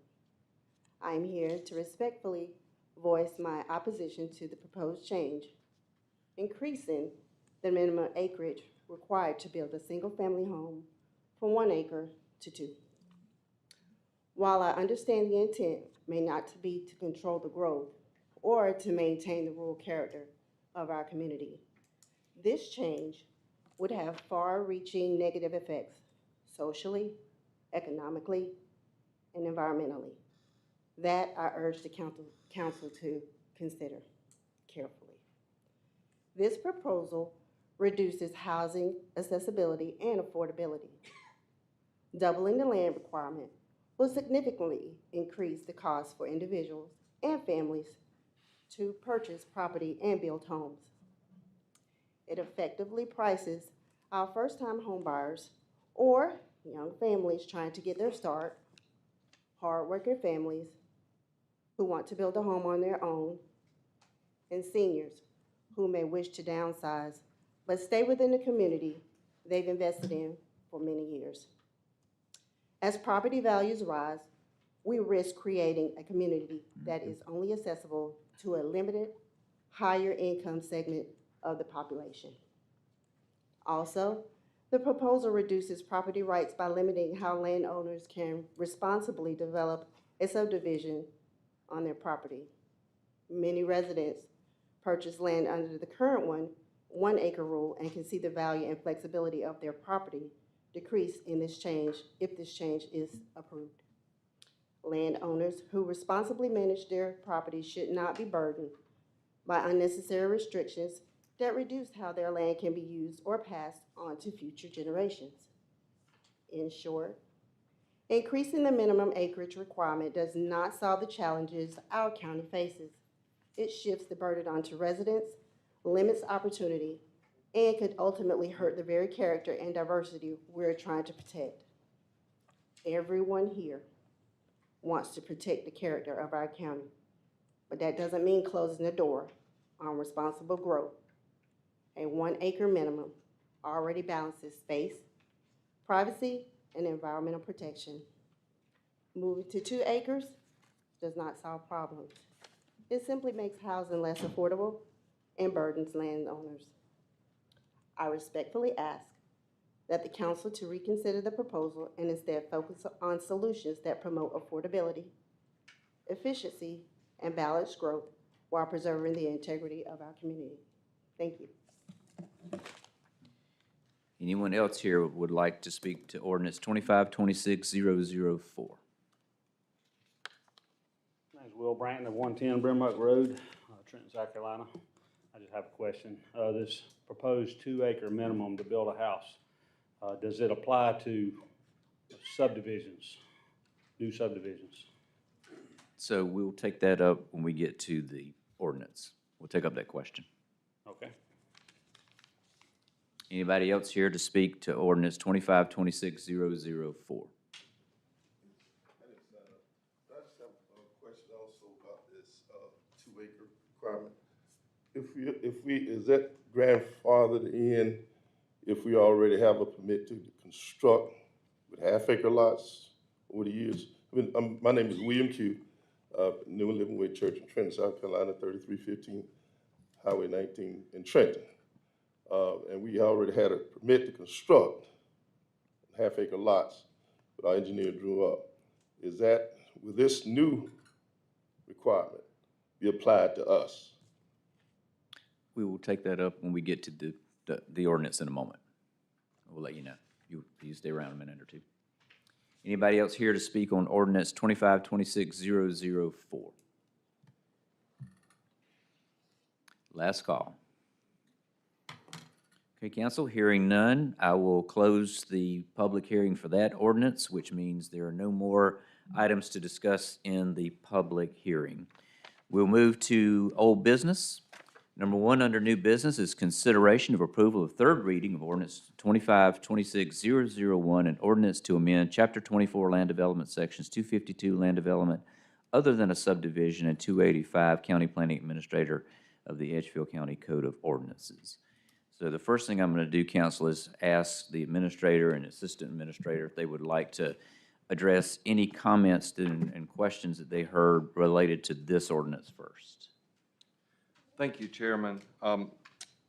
The assistant administrator has several slides he would like to show and talk about. He's going to talk about some of these specific questions. I would like to respond to several questions that I received by email and by phone call, and they'll overlap some of what he talks about. But the first one, and I had some citizens that were pretty upset, and they had a misunderstanding about the process. I had several people call, and they had heard that county council or staff was seizing control of the planning commission, seizing power away, essentially removing their power. And as I told them, the planning commission took this issue up, took this process up, and voted unanimously to ask council to make these changes. So I did want to make that point. I heard concern that we were reducing the ability of the public to be able to comment on a development early in the process, that the public hearing would be pushed to the end.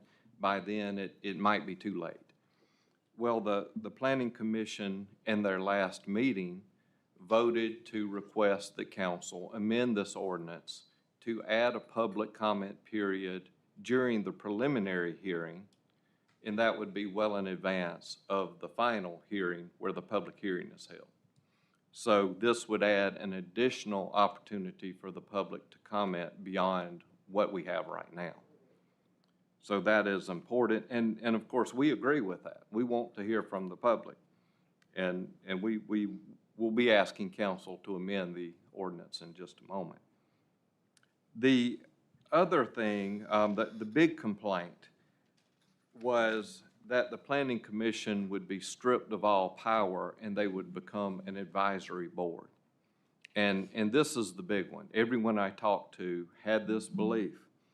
And I sent each person a copy of the appeals process in our proposed ordinance. And I would like to read it. It says, as per South Carolina Code Section 629-1150C, parties of interest may file an appeal to the Planning Commission within 60 days of the planning administrator's final decision. The Planning Commission's decision on the appeal shall be final. So if you step back from that a little bit and just think about it, if during preliminary hearing, the Planning Commission hears public comments and they render a decision, they render a recommendation, the planning administrator would do well to listen to their recommendation, to at least strongly consider it prior to his decision. During the final hearing, during the public hearing time, when the Planning Commission makes a recommendation to the planning administrator would do well to strongly consider the recommendation. Why? Because during an appeal, they can overturn his decisions. So this is not taking power away from the Planning Commission at all. They can completely overturn the decision of the planning administrator, and that's in state law, and of course it's recorded in this ordinance. And those were the main points I wanted to make. Assistant Administrator Clark does have some slides with some statistics to show us as well.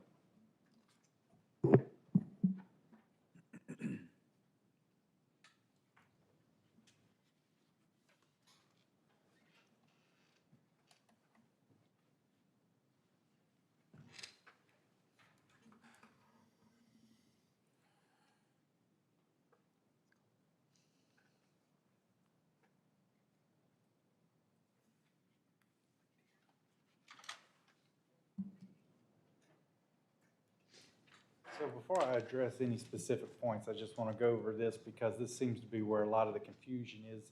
A lot of people don't know why these changes are being requested. So on the left-hand side, you see our current process.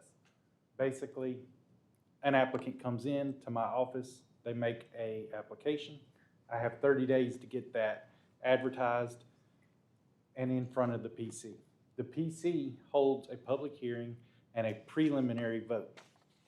Once that preliminary vote is had, that is the final decision of the Planning Commission. That's how it operates right now. If they get a no, the applicant has 30 days to take it to circuit court, and then, of course, it's out of county hands. The biggest issue with that is once an application comes in, if that's the only vote you have 60 days to render a decision or it's granted automatic approval under state law. That's the biggest issue with it. So as you see down there, you have basically 90 days all the way up to an appeal to court. You get one public hearing in front of the public, and the Planning Commission gets to see it one time unless they continue it to another meeting. The final authority on those decisions is the Planning Commission. That's how we have it right now.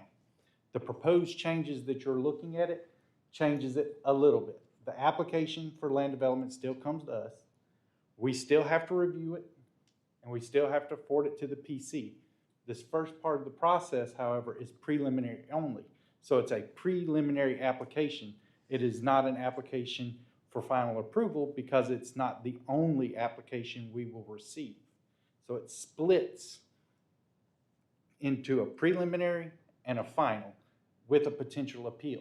So instead of having 90 days to consider a project, we now have 240 days to consider a project before it has to go to court. This gives 2 public hearings if y'all make the recommended change from the Planning Commission tonight. So you'll have a public comment period during the preliminary, and then you'll have the actual public hearing during the final. The reason the public hearing needs to be final is because until the final, you don't have any of the engineering, you don't have any of the approvals from other state agencies. You basically have no finding of facts. And if you deny before then you have due process claims against you. That's the biggest issue with doing things in a preliminary instead of a final. So these changes are designed to allow us to have more time to consider a project, not less time to consider a project. So with that, I'm going to just address some of the questions. One of the questions was, does state law allow it? And are we using the right code sections? One of the gentlemen specifically said we should be using 629-800. 629-800 is the Board of Zoning Appeals. It is not the Planning Commission. Those are 2 entirely different sections of the Planning and Enabling Act.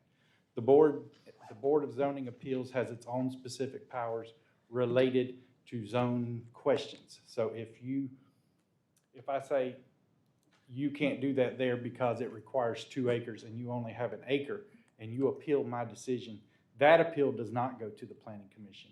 That appeal goes to the Board of Zoning Appeals because you are directly questioning zoning. You are not questioning a land development plan. A land development plan or a major subdivision plan or even a minor subdivision plan, those are the only items that would go to the Planning Commission on appeal, which falls under 1129-1150, 629-1150. Here is Section A, and yes, it is legal to have staff be your reviewer. That is quite common in the state of South Carolina. The Planning Commission or designated staff can be the reviewer and decider on applications. However, regardless of who is making the decision, it is required by law that if staff takes an action for a land development approval, it has to have an appeals process to the Planning Commission, and the Planning Commission's decision is the final local decision before it goes to court.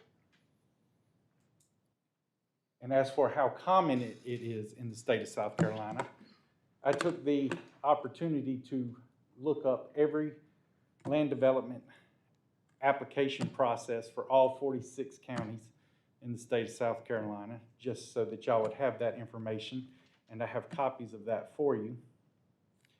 42% of the counties in the state of South Carolina do not have land development or major subdivisions going before their planning commission at all. No public hearing, no comments, no recommendations. The only time the planning commission would see it is on an appeal. Many of your bigger jurisdictions even have specialized boards that they appoint on top of the planning commission to handle things like major subdivisions. Charleston, for example, they have an engineering department, they have a roads and bridges department, they have a public utility department. The directors of each of those departments all sit on a board, and that board has to approve it, not any one member of staff or a planning commission or a county council, city council, etc. 33% of the counties in the state have what I consider a combination. So they have, minor land developments, major land developments, minor subdivisions, major subdivisions. The minors are done by staff, the majors are done by the planning commission. Right now, we would be considered in that 11% where the planning commission is the final say, everything goes straight to them, and that's it, it's done. And then we had 3 counties that are unique. They have a system that is a little bit unorthodox or are not average in the state. And then there's 3 that wouldn't answer my phone calls. So I can't tell you. If these changes that the Planning Commission have recommended are made, we would go from yellow to red. We're not taking the Planning Commission completely out of the process. They will actually see it twice instead of once now. We are not taking public hearings out of the process. In fact, we're increasing the number of public hearings if y'all take the Planning Commission's recommendation. So we would become red in this chart. Obviously, I didn't put ourselves in there because I thought that was redundant, but I just wanted to let you know. Sure, that's it. So I'm going to address some of the direct questions. One of them was more of a comment. They said that everything that the county council has done in the past few years gives an advantage to developers. Everything county council has passed in the last few years has been a regulatory increase. You have increased the cost on developers by 33%. You have increased zoning in the county by over 25%. You have increased use regulations in the county. You have increased lot size requirements in the county. So I don't think that was a genuinely well thought out comment. 2, it was said several times that if these changes are made, the public will only have one ability to comment at the very end of the process. So the Planning Commission process, even if you don't take the Planning Commission's change, the public hearing is well in advance of a staff decision and does completely discounts the appeal portion of the entire process. If you do take the Planning Commission's recommendation and add a public comment period in there, then you actually are more than doubling the amount of public comment period on any item that is brought to the county for development.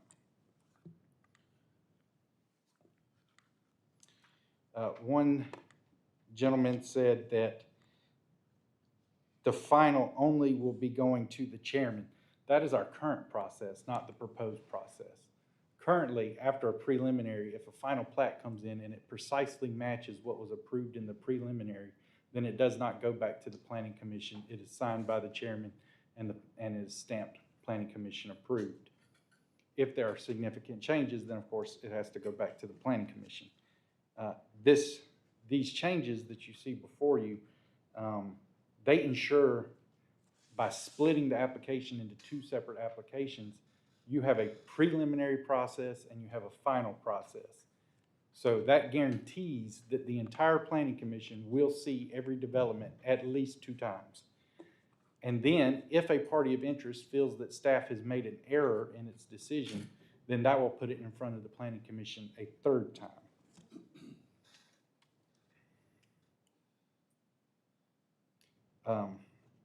The whole point of it, as I said in my first slide here, from a staff perspective, is 60-day timeline from the date of application to approval is very, very tight.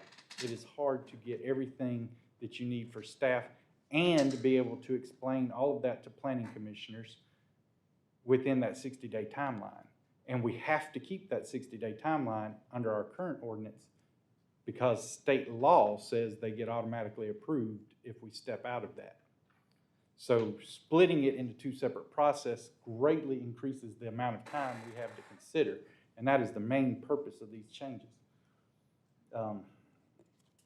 The other issue is due process claims. The county would love, or staff anyway, would love to avoid due process claims if we can help it, which just means that somebody raised a concern, they received a denial, and there was no proof that that concern was legitimate, or the applicant wasn't given the ability to say or prove that that was not true. So one of the key things is the Planning Commission is the final say. The Planning Commission is always the final say. It is required by state law for the Planning Commission to be the final say. All this does is puts it in an administrative decision-making process up until the end. If somebody questions my decision, the Planning Commission always has the power to overrule staff. Now, I want to address a few of the other items, if you don't mind, or would you prefer me to wait until you call on those items, such as the zoning? There were a few zoning questions. We'll wait to get those items on the agenda. Okay. Is that the only things you have for this ordinance? That's all I have there. Other than one comment, taking away the power of the Planning Commission, they still have their legislative authority, so they make the rules that staff have to follow. That would be my last comment. Let me ask a couple of questions, Doc, and then I'll open it up to council. So, just reading I have in front of me, I printed out part of a Facebook post from, I guess, yesterday, and I just want to just see if this is accurate.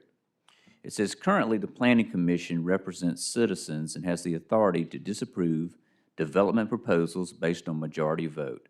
The proposed ordinance, this one that we're taking up, which would reduce the commission to a powerless recommendation of one county employee. This change effectively transfers key decision-making authority from the Citizen Representative Commission to the county planning administrator. Is that true? That is not true. Why is that not true? Because my decisions can be appealed to the Planning Commission, and the Planning Commission has final local authority on all appeals. So is there any circumstance where you override the PC on anything? No, sir. Not a one. Not a single time can the county planning administrator override the Planning Commission. That's not what I'm hearing tonight. It's not what I'm hearing on Facebook, but I guess that's the facts. So they can make a recommendation. I don't have to follow their recommendation during that part of the process. But at the end of the process, if it's appealed, their decision's final. So I can't overrule their final decision. The applicant can take it out of Edgefield County hands, go to circuit court or an appeals court, but their decision's final on the local level. So let me say this a different way. There are a few things that the Planning Commission is required to send to County Council for its approval, but that's so we could override them on certain items. Correct. So obviously you're the legislative board of the county. The Planning Commission has complete authority over the comprehensive plan, but in order to enact the comprehensive plan, they have to make recommendations to you on things like zoning ordinances, land development ordinances, application processes like you see tonight, et cetera. And then, of course, that power is solely in your hands. planned developments are also much the same way because it requires the creation of a custom ordinance. So that would be solely your power. The only other power that would specifically be denied the planning commission are zoning-related appeals. So, you know, I'm asking for a reduction in a setback, a special exception, something like that. That has to go to the BZA. Everything else is under them or under you. Okay. So, to be redundant, other than the circumstance where the planning commission sends things to the county council, the planning commission always has the final word. That is correct. I just don't know how much more clearly we can say that. So the other thing that I kept hearing tonight was people want us to vote no on this ordinance. What happens if we vote no on this ordinance? What now does the planning commission get to do or not do? So as you see our current process, I will say that there's also a conflict that needs to be addressed one way or the other. So even if we choose to keep the process similar to the way it is now, there are corrections that would need to be made in the language of our text. But disregarding that, assume we want to keep the process as it is now. What you see on the left side, 90-day turnaround, one public comment period, and one vote of the PC, and that's it. After that, it goes to court. Okay, it certainly sounds less transparent to me, at least. Also, so I'm not sure, we kept hearing over and over tonight that this, passing this ordinance is going to be the death knell for public input and the representative nature of a planning commission. Am I missing something here that we're? The planning commission's functions are not changing. They are still doing the exact same thing they have always done. They're in charge of comprehensive planning. They're in charge of recommending land development regulations. They still review every development. In fact, they'll now review it twice instead of once.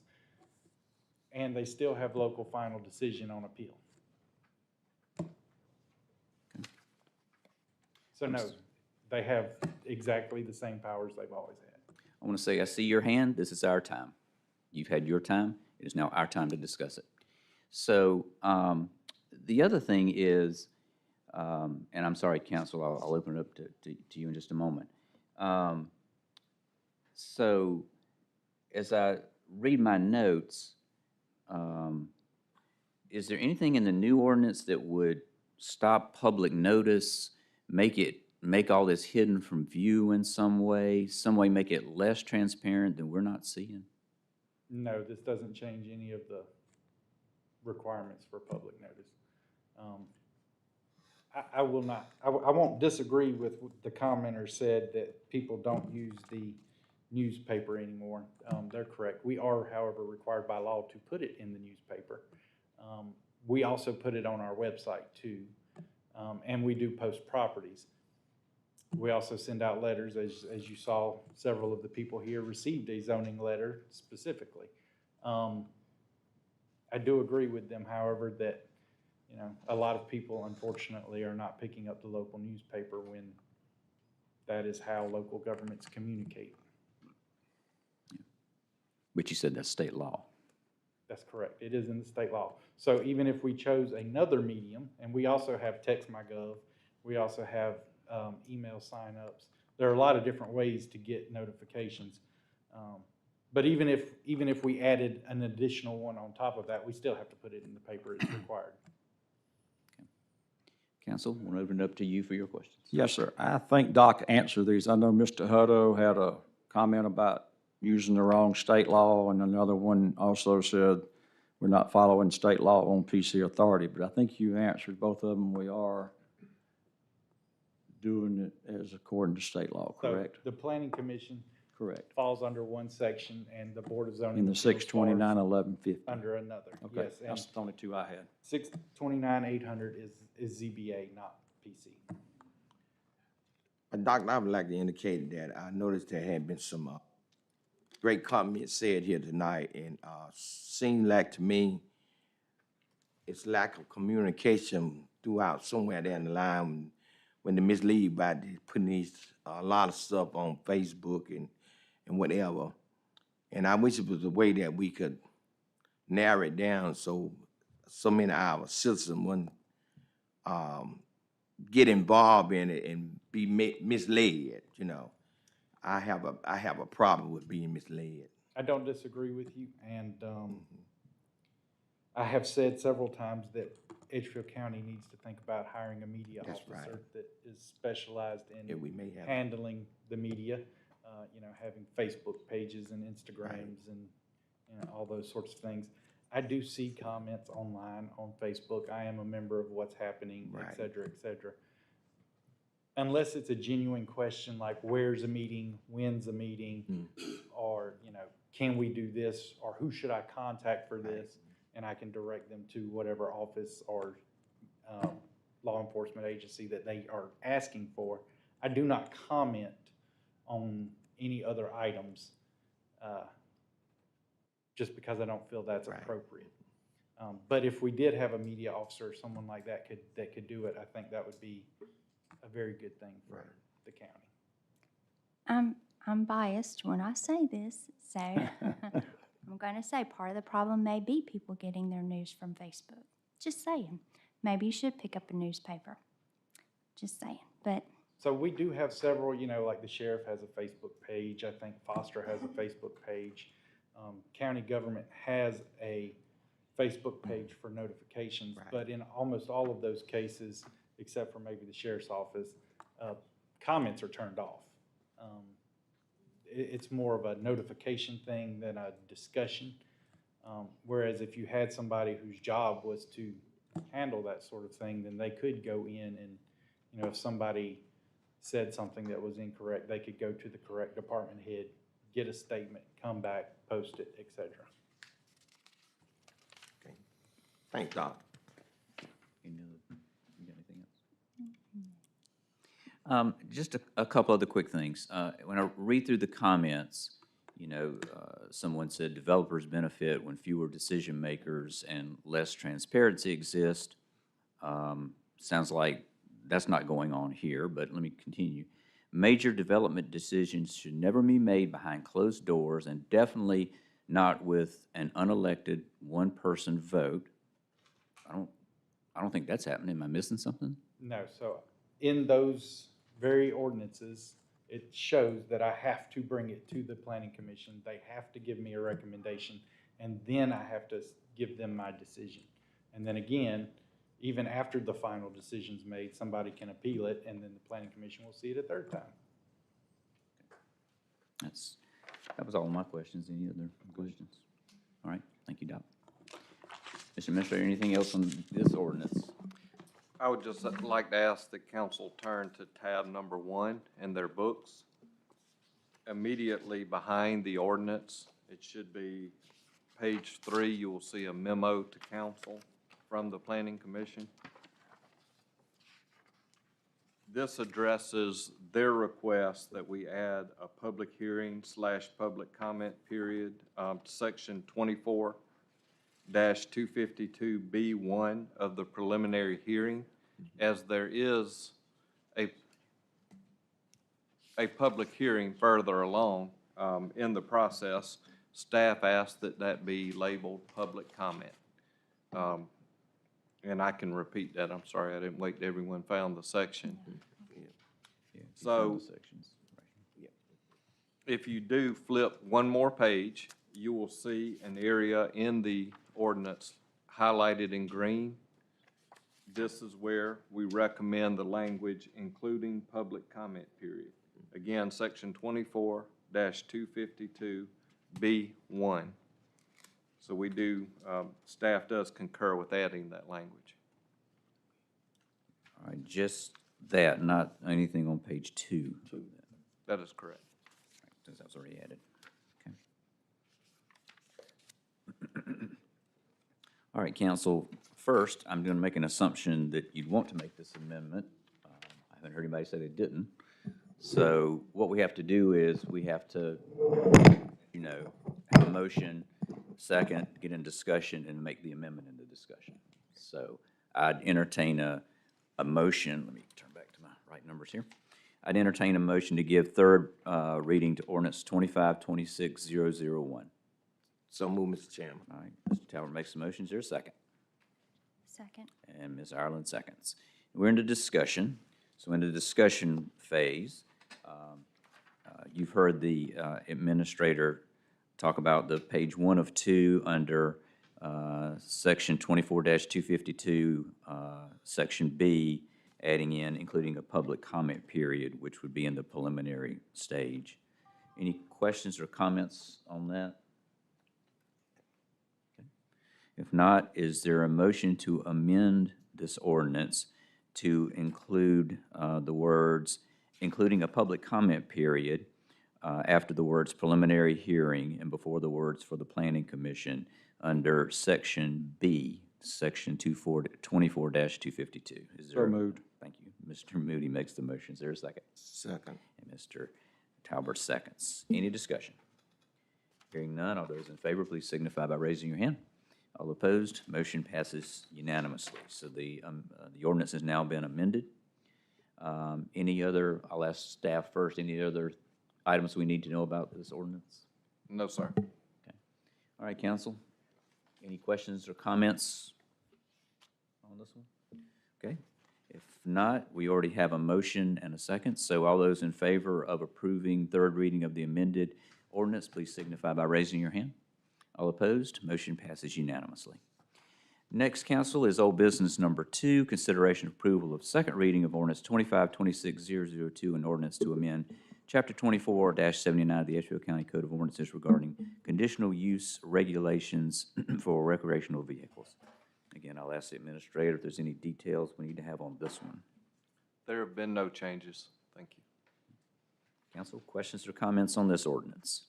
Again, just want to thank staff for how well they took our input and how they utilized that, and the public input as well, to make this ordinance much better than what we had before. And I appreciate the process and getting it to us quickly. Thank you. Other questions or comments from council? Just like to make a comment on help everybody's input in creating the new ordinance versus the old one. We appreciate everybody that gave us some input so we could work off of it. Thank y'all.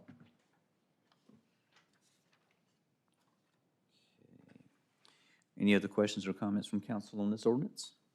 Hearing none, is there a motion to give second reading to ordinance 2526-002? So move, Mr. Chairman. Mr. Talbot makes the motion, and I'll go ahead and second it. Any discussion? Hearing none, all those in favor, please signify by raising your hand. All opposed, motion passes unanimously.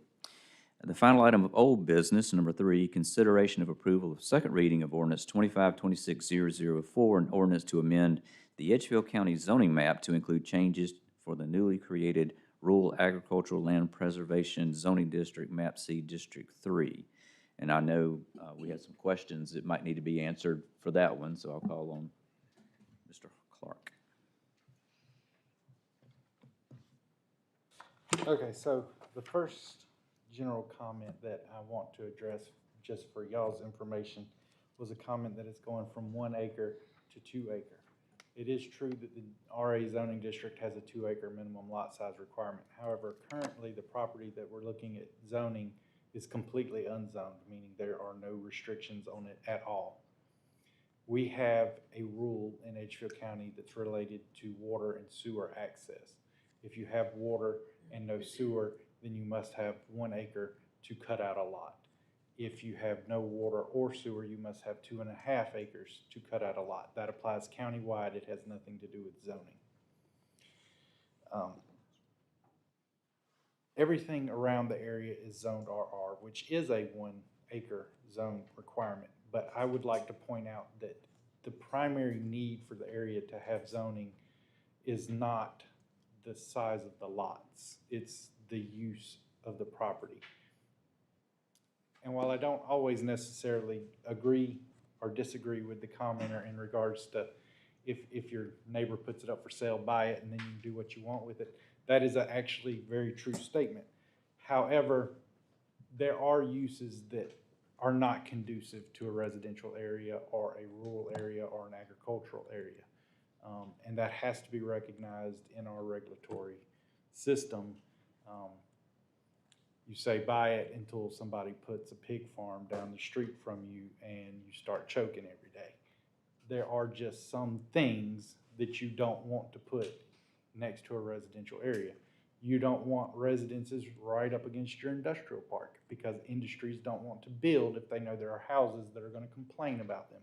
There are some realizations that make zoning necessary, and the biggest part of that is use restrictions. Some uses just should not be next to each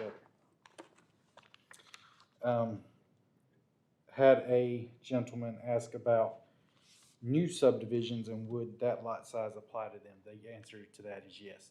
So that would apply to everything except a planned development. If a planned development came in, of course, council has to consider that on a case-by-case basis, and you create a whole new ordinance for it.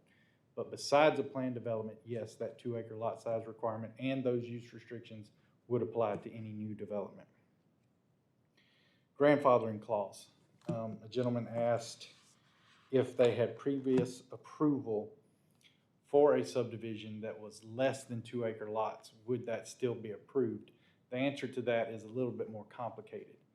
If they had a final plat approved, stamped, and recorded at the courthouse, then yes, those lots already exist. This zoning change does not change that.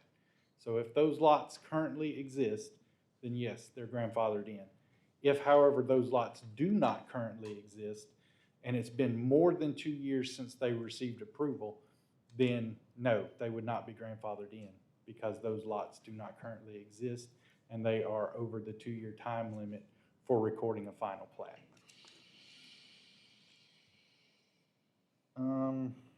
As for existing lots, so let's say you already currently own an acre lot that you have a house on. No, you're not in trouble. We're not going to come back and say you got to go buy another acre of land or move. That's not how that works. You're grandfathered in permanently. If you have an existing lot that you haven't built on yet, you can still build on it, even if it's a 1/4 acre lot. If that lot is currently in existence today, you can build on it. What you can't do is go take your 1-acre lot and cut a 1/4 acre out of it.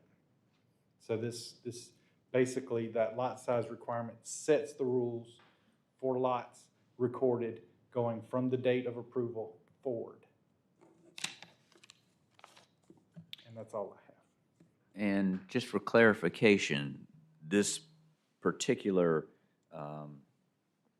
zoning change we're talking about is just for a portion of District 3. It's not countywide. It's just for this was just. That's correct. So it's basically from Rim Oak Road to Highway 19 and down to Nicholson Road, you might as well say. So the Sable Lane area, Windy Ridge area, Brim Oak area, that there's a large section of unzoned property in there. I can pull the map up for you if you want to see it. Just want to make sure people understood it's not countywide. It's just that area. Okay. Well, Doc is standing there. Any questions for Doc? Anybody has? No, I'd like to I'm correct in saying also that this was brought about again, this was citizen-led. This was brought to PC by a PC member who said that the citizens in this area came to her and asked her for this zoning, correct? That is correct. And, I mean, as another option, if you choose not to zone it RA, then from a staff perspective, I would recommend you zone it at least RR. Like I said, I'm not worried about the lot size so much as the land use compatibility. Okay. Thank you. Anything else we need to know about this one? Nothing else. All right. Council, questions or comments on this ordinance? Okay. Hearing none, is there a motion to give second reading to ordinance 2526-004? So moved. Mr. Moody makes the motion. Is there a second? Second. And Ms. Ireland seconds. Any discussion? Hearing none, all those in favor, please signify by raising your hand. All opposed, motion passes unanimously. All right, we're moving to new business. Consideration of approval to use $500 from council contingency to sponsor a VA end-of-life planning class. So I'll ask the administrator if he'd please explain this one. Thank you. VA Director Tager came to me and he has requested $500 to cover the cost of notebooks, handouts, and training materials to hold this class.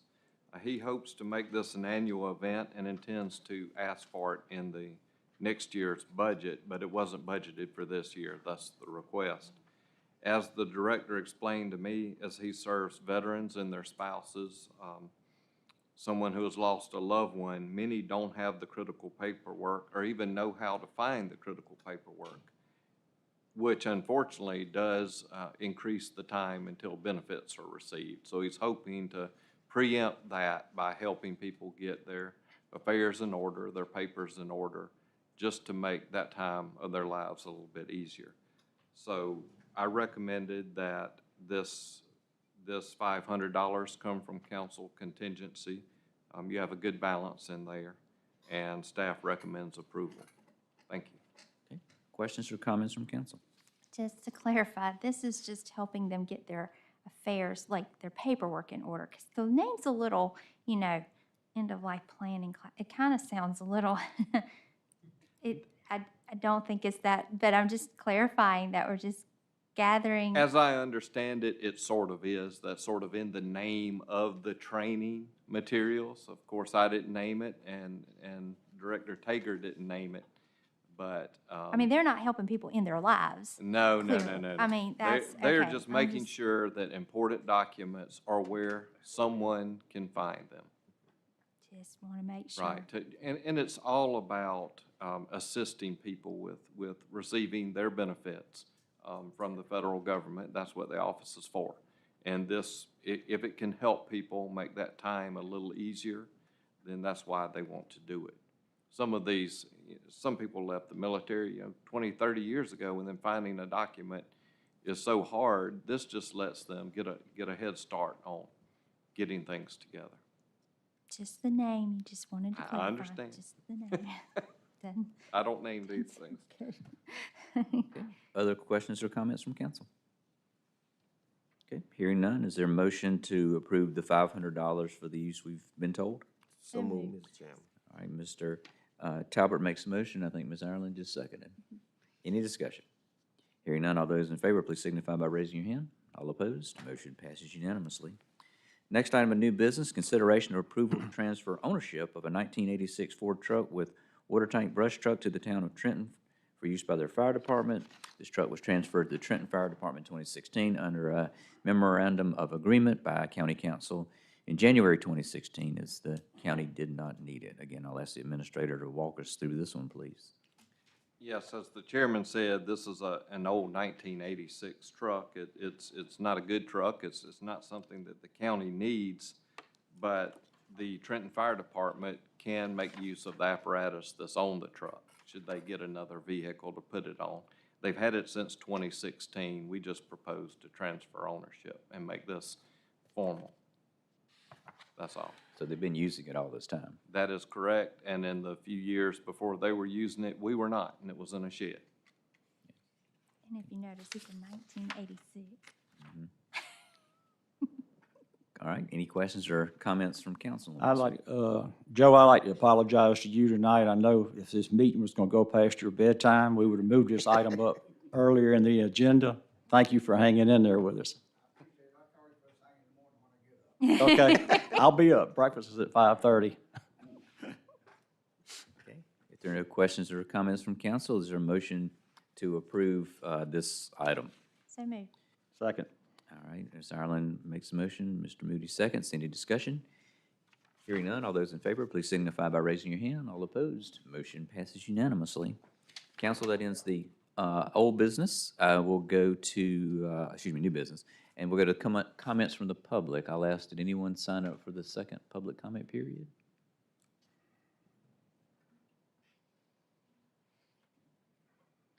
So it appears the answer is yes. All right, so to remind everyone here how this works, if you signed up for the second comment period, it is only for items that are not on the agenda. And you have 5 minutes maximum.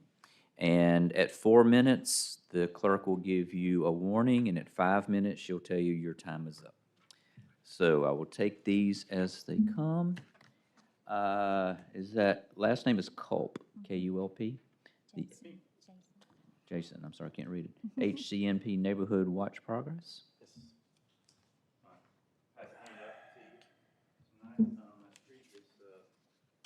Meetings that we've been at, we've discussed the All right, thank you. introduction of a neighborhood watch for the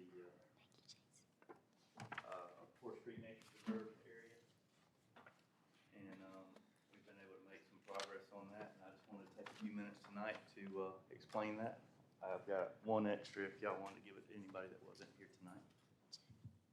Basically, the goal of the Horse Creek Nature Preserve Neighborhood Watch was to introduce and set up, first of all, the first neighborhood watch in Edgefield County, especially one that has the possibility of security cameras, and working with Edgefield Sheriff's Department. So the first part of this presentation was a road camera initiative presentation that was given to Sheriff Rowland and other members of the Sheriff's Department.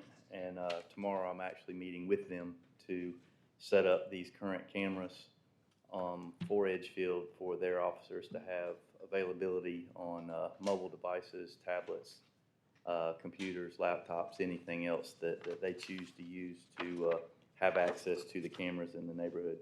The purpose of the initiative was to provide residents of Brim Oak, Bass Terrace, Windy Ridge, Sable Lane, and Whitlock Road with heightened environmental security with video evidence of potential crimes or other security issues. This was to enable our Neighborhood Watch program to better inform our members and detect security issues or other potential problems to keep a watchful eye. But most importantly was to provide law enforcement with video evidence of road activity events to support traffic investigations or other potential crime events.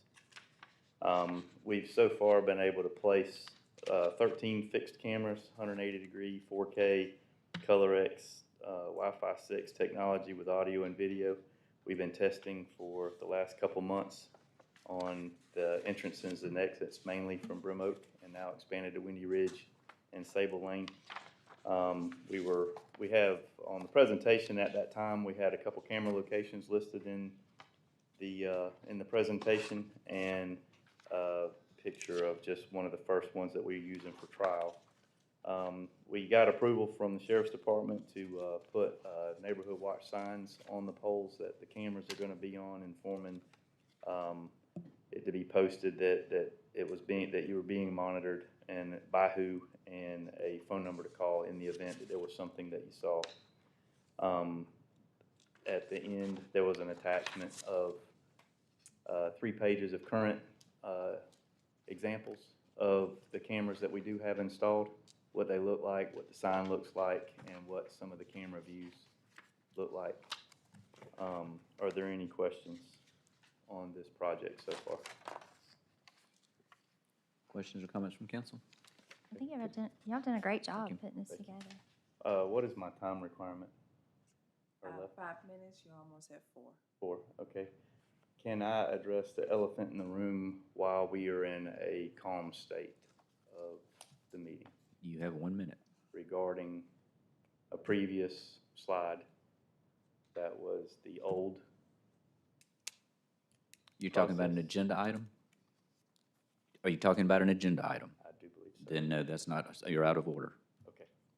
Thank you. Had to give it a shot. Thank you. Thank you. All right, next is Barry Hellenberg.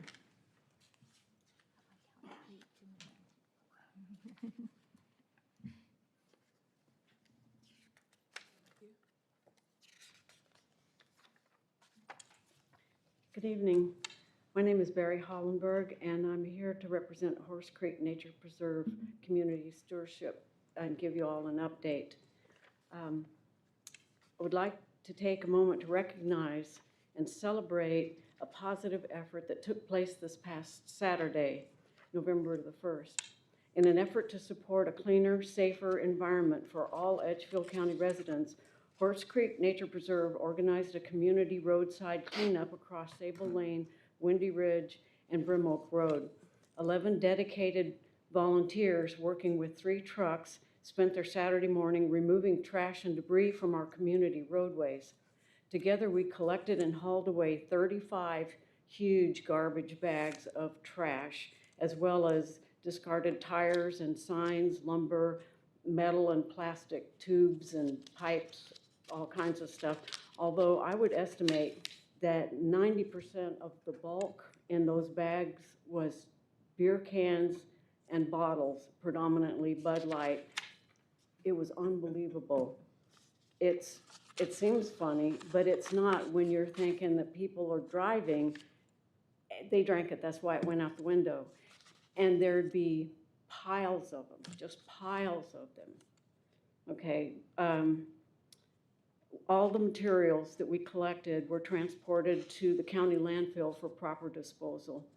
This effort demonstrates that we believe at Horse Creek Nature Preserve, we believe that the community has a responsibility, and it's the foundation of a healthy environment, a safe and beautiful county, and strong local pride. Our volunteers purchased and donated trash bags, disposable gloves, trash grabbers and stabbers, and bottled water. They gave their time, their energy, and their personal resources to make Edgefield County a cleaner, more beautiful, and safer place, not just for our neighborhoods, but for anyone who drives through those roads or calls this county home. Horse Creek Nature Preserve stands for responsible stewardship, community involvement, and the protection of the natural resources that define this county's character and quality of life. We believe Edgefield County's growth and progress should always align with those values.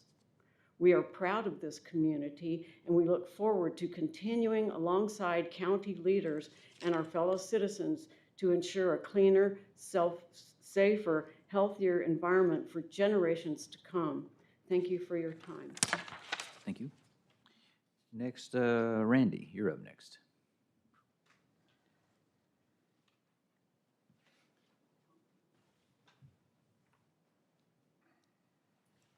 Mr. Chairman and County Council members, tonight you have heard statements on our accomplishments this far in the 4.5 months of our existence. Just a reminder, we've created our bylaws, we've elected our officers, we're a 501c3 nonprofit, we're South Carolina nonprofit status. We are also South Carolina Adopt Stream certified water testers under SCDS. We're full partners with Savannah Riverkeeper. Our neighborhood watch stood up and solid supporters of the Edgefield County Sheriff to help them, assist them any way we can on the drug runners coming into our neighborhoods and flying drugs into the federal prison. Neighborhood roadside trash cleanup, that's not the only one. We're going to be doing that every 6 months, and we'll expand from that area. A Facebook page has been stood up. We have an enormous following. The last 30 days, 200% increase in followers and over 4,000 views. We are also in the process of pursuing proper recognition for Dave the Potter. Our membership is growing, and we now have different organizations that are interested in our cause. Horse Creek Nature Preserve is about responsible, reliable, and safe and compatible and harmonious land development. We're not against land development, but we have seen over the past several months greed and ego. We are also not against RVs. In fact, several of us have RVs, but the key here is our RVs are for recreation, not for housing transient construction workers to work on projects for land developers. Edgefield County is on the tipping edge of Burke County, but the fact that you've made changes to 2479 is going to curb that. But there are many more ordinances that you're going to have to tackle. And my discussions with Burke County Deputy Sheriff, and he also is the Planning Commissioner, they had to have emergency meetings, and they got 300 pages of ordinances. And when I went and looked at the definitions that they had 7 different definitions for adult entertainment. The citizens of Burke County were setting up their own liquor stores, and they were hosting RVs on their property. They had a lot of issues and a lot of problems, but they got on top of it because they teamed with the land developers, they teamed with Plant Vogel, and even the real estate agents helped them accelerate development of their ordinances. Thank you for your time. Thank you. Is Juan still here? He left. Okay, he signed up, so. The last person who signed up is Louise Kemp Settles.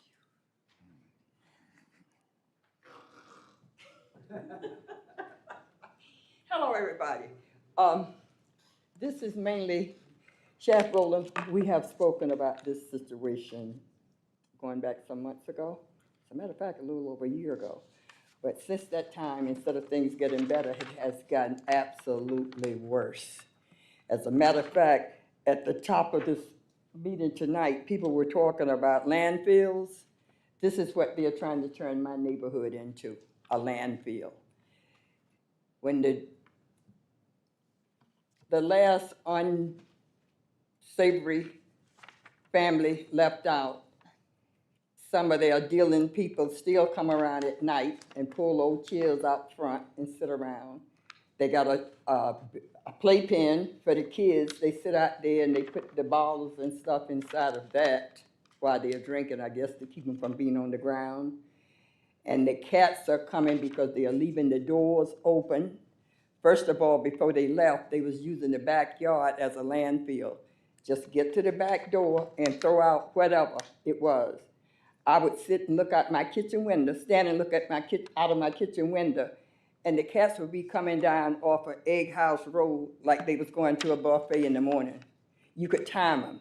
The minute they woke up from the house that the guy finally moved out, their own Egg House Road, they started migrating down to this particular house. And at that time, these people were still living there. But now I understand that he moved out last week and he's moved up someplace up here in Edgefield. But one of the neighbors said to me just this morning, and by the way, I'm not just the nosy person that's observing my neighborhood. I am the legal neighborhood activist. You know, as a matter of fact, up at the highway department, they refer to me as the mayor out there in my area because I report potholes and whatever need to be done. And I can say one thing, if I call today, say Monday, by Tuesday afternoon, the potholes are filled. And I get some appreciation for them, some I don't, but I have to include the good with the bad, the non-appreciative ones and the ones that appreciate. But I need help because I'm too old to be moving. I wouldn't dare talk about going back to New York. And I feel like this, if I can do anything, and what's really irking me, because the ones that move out, it's like they have no concern about the ones they are leaving behind.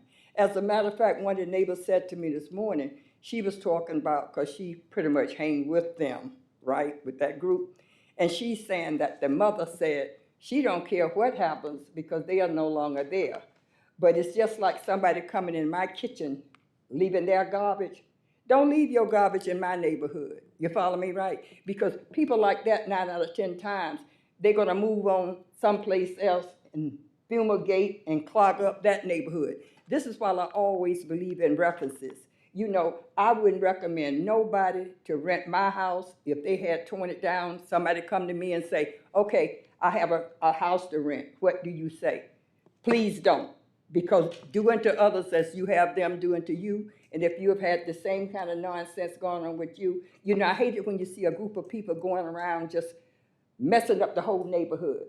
And, you know, people don't realize, but then they don't care. That's make my property goes down to nothing. Because I had told this one particular family years ago, I said, you know what? You better try to sell this while you can get $2 for it. Now, even with Gleams, we had set up to help rehabilitate this house. But everybody just walked away. The woman, she went and started living with some guy up in Edgefield, you follow me? Then each one of the grandkids, they're coming in, and each one's are dealing drugs. And I'm not just gonna sit still and let it happen. And then, like I said, with the cats, you know, I had called, and they were saying they no longer picked up strays. And, but, you know, they talk about paying for traps and all this. Everybody need to be spoken to one-on-one. You follow me, right? If you create this kind of situation, it should be some kind of rules that make you clear it up. Everybody shouldn't have to go through it. Thanks a lot, and Chef Rowland, please help me with this. Please stay on this with me, okay? I'm getting too old to keep going through this, okay? Everybody have a good night. Nice seeing you guys. Love you all. But it's nighttime now. I gotta go to Gleams in the morning. Thank you. Good night. All right, since no one else signed up for this public comment period, we will close that, council, and move to reports from county council members. Does any county council member have a report tonight? I would just like to mention the passing of Faye Fulmer. Her service is Sweetwater, Friday at 11 o'clock. And she's going missed. Who? Faye. Oh, no, did she? Oh, you didn't tell me. Faye Fulmer. Yeah, yeah. Thank you. I don't have a report, but I'll make a statement. Okay. First of all, I wanted to address the preserve. I appreciate y'all's efforts there and your community watch and other things you're doing. The litter control. Are y'all aware that you can get supplies through the litter control office? You can get trash bags and other supplies, I think some other things from them. So if you would coordinate with the litter office, that would help you your next go around. Also, just a suggestion, I applaud what you're doing, but just listening to our prior presentation on the landfill and you mentioning about all the beer cans, perhaps we might get the beer cans and give them to our local fire departments because I know they collect them and they give them to the burn center. So if maybe we might look at doing that next time, that 2 points of maybe help there for you guys. So yes, sir. So I was going to address this with her right after the meeting ended, but not only supplies, but the tickets that they probably had to pay when they took it to the transfer station. If they call Randy, those can be waived as well. So Yeah. So anyway, just wanted to make sure y'all were aware of that going forward. And I know there are several. Meriwether, does Trenton collect the cans? Mr. Joe, does Trenton collect the aluminum cans? No, we don't. Okay, but Meriwether does, correct? They're still collecting. So I know that there are some who are collecting. If y'all are interested in doing that, rather than putting them in the landfill that's already filling up quicker than we expect. So that's just an idea there. So thank y'all. Thank you. Any other comments from council? All right, hearing none, I'll go to the administrator for his report. Thank you. So Edgefield County competed for the South Carolina Association of Counties J. Mitchell Graham Award in October for the new Law Enforcement Center. Doc prepared a great presentation. Major Ramey helped out with that, and it was really good. I was there.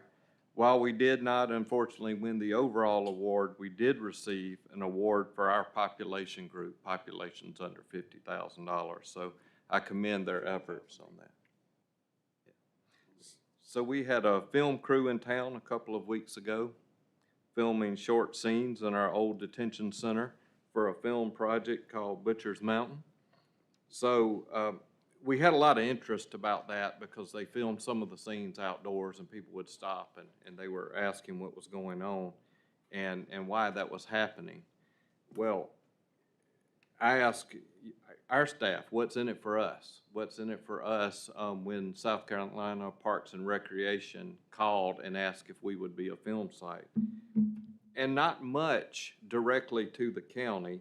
The county makes a few $100s for several hours of filming. But the thing is, about 15 actors and crew spend much of the day here. Maybe they go eat lunch. Maybe they get gas. Maybe they go to the hardware store to get materials for props. So maybe they do something that impacts our county. So we're notified about these requests again by the South Carolina Parks, Recreation, and Tourism Department, the state office. And we intend to accommodate all we can just to keep bringing in foot traffic to our local businesses. And whether it be the old detention center or somewhere else in the county, but that seems to be a popular request.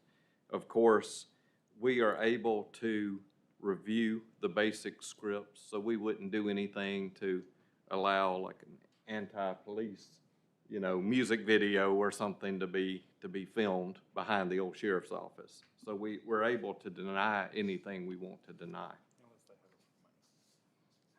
Doc says unless they have a lot of money. So we'll have to talk about that. So in front of you, you have a brochure, and it's a workforce housing study. we attended a presentation on this study, which was put on by the Savannah Riverside Community Reuse Organization. So they recently commissioned this housing study, and it is basically related to workforce, but it has broader applications. It covers 8 counties in the CSRA. I just wanted to highlight a few of the key findings that are specific to Edgefield County, and that brochure is specific to Edgefield County. So the average home price in Edgefield County is $308,000. So just remember that number for a moment, $308,000. The average individual wage is $51,173. The median household income is $67,092. It's hard to pay for a $308,000 house. So this does mean that the feasibility of home ownership and affordable home ownership is out of reach for much of our population. That's a common problem throughout the Southeast right now. We're a popular place to be. The estimated 5-year housing demand is estimated at 775 units. We have been roughly keeping pace with that demand, but there are headwinds ahead of us to continue to do that, and that is water and sewer infrastructure, including the sewer moratorium, and also the lack of retail options and lack of community amenities that draw housing in specific areas. People want to come to Edgefield County, but to draw them to specific areas, that can be an issue. So what is the problem with not keeping up with demand? When demand exceeds supply, prices go up. And prices have been going up, and as long as we're not able to keep up or outpace the demand, prices will continue to go up. So there were some recommendations by the committee, and I listed the top 3. The first was improve and expand critical infrastructure. That is not to slow down the ability for new houses to be constructed where the county wants new houses to be constructed. The second thing is to prioritize downtown development, prioritize things that draw a builder to want to build a community of houses they can sell next to things that the people who buy the houses can do. The third is increased development density. Now, that is something that the county council doesn't typically like to do. We are looking at preserving the rural character of our beautiful countryside. But see, that's not a problem, and that's really not what we're talking about. When you prioritize downtown development, downtowns want density near them because they have to provide services like trash pickup, things of that nature, where you want homes to be closer together. So that really isn't a conflict with the direction that council has been going to protect our countryside. But we do need to find ways to get density where we want density, which is typically near our downtowns. And by the way, where we do have infrastructure.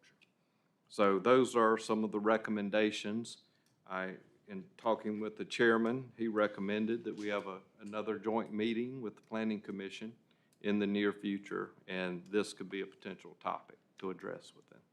That's all I have. Thank you. Thank you. Questions or comments for the administrator? Council? All right, hearing none. Chairman's comments. There's one item I want to mention tonight. I want to let council know and the public that on November the 13th at 6 p.m., the Edgefield County Legislative Delegation will be right here holding their annual meeting. In that meeting, they asked to hear a report from about a dozen or so entities. I'll be making a brief presentation about our accomplishments in the past year. And any council member or member of the public can attend if they choose to. Again, it's November the 13th at 6 p.m. Other than that, I wish for everyone a happy Thanksgiving. We'll see everyone here next month. Council, there's nothing else on the agenda. I'll be happy to entertain a motion to adjourn. So moved. Mr. Talbot makes a motion, and I think Ms. Ireland just seconded. Any discussion? Hearing none, all those in favor, please signify by raising your hand. All opposed, motion passes unanimously.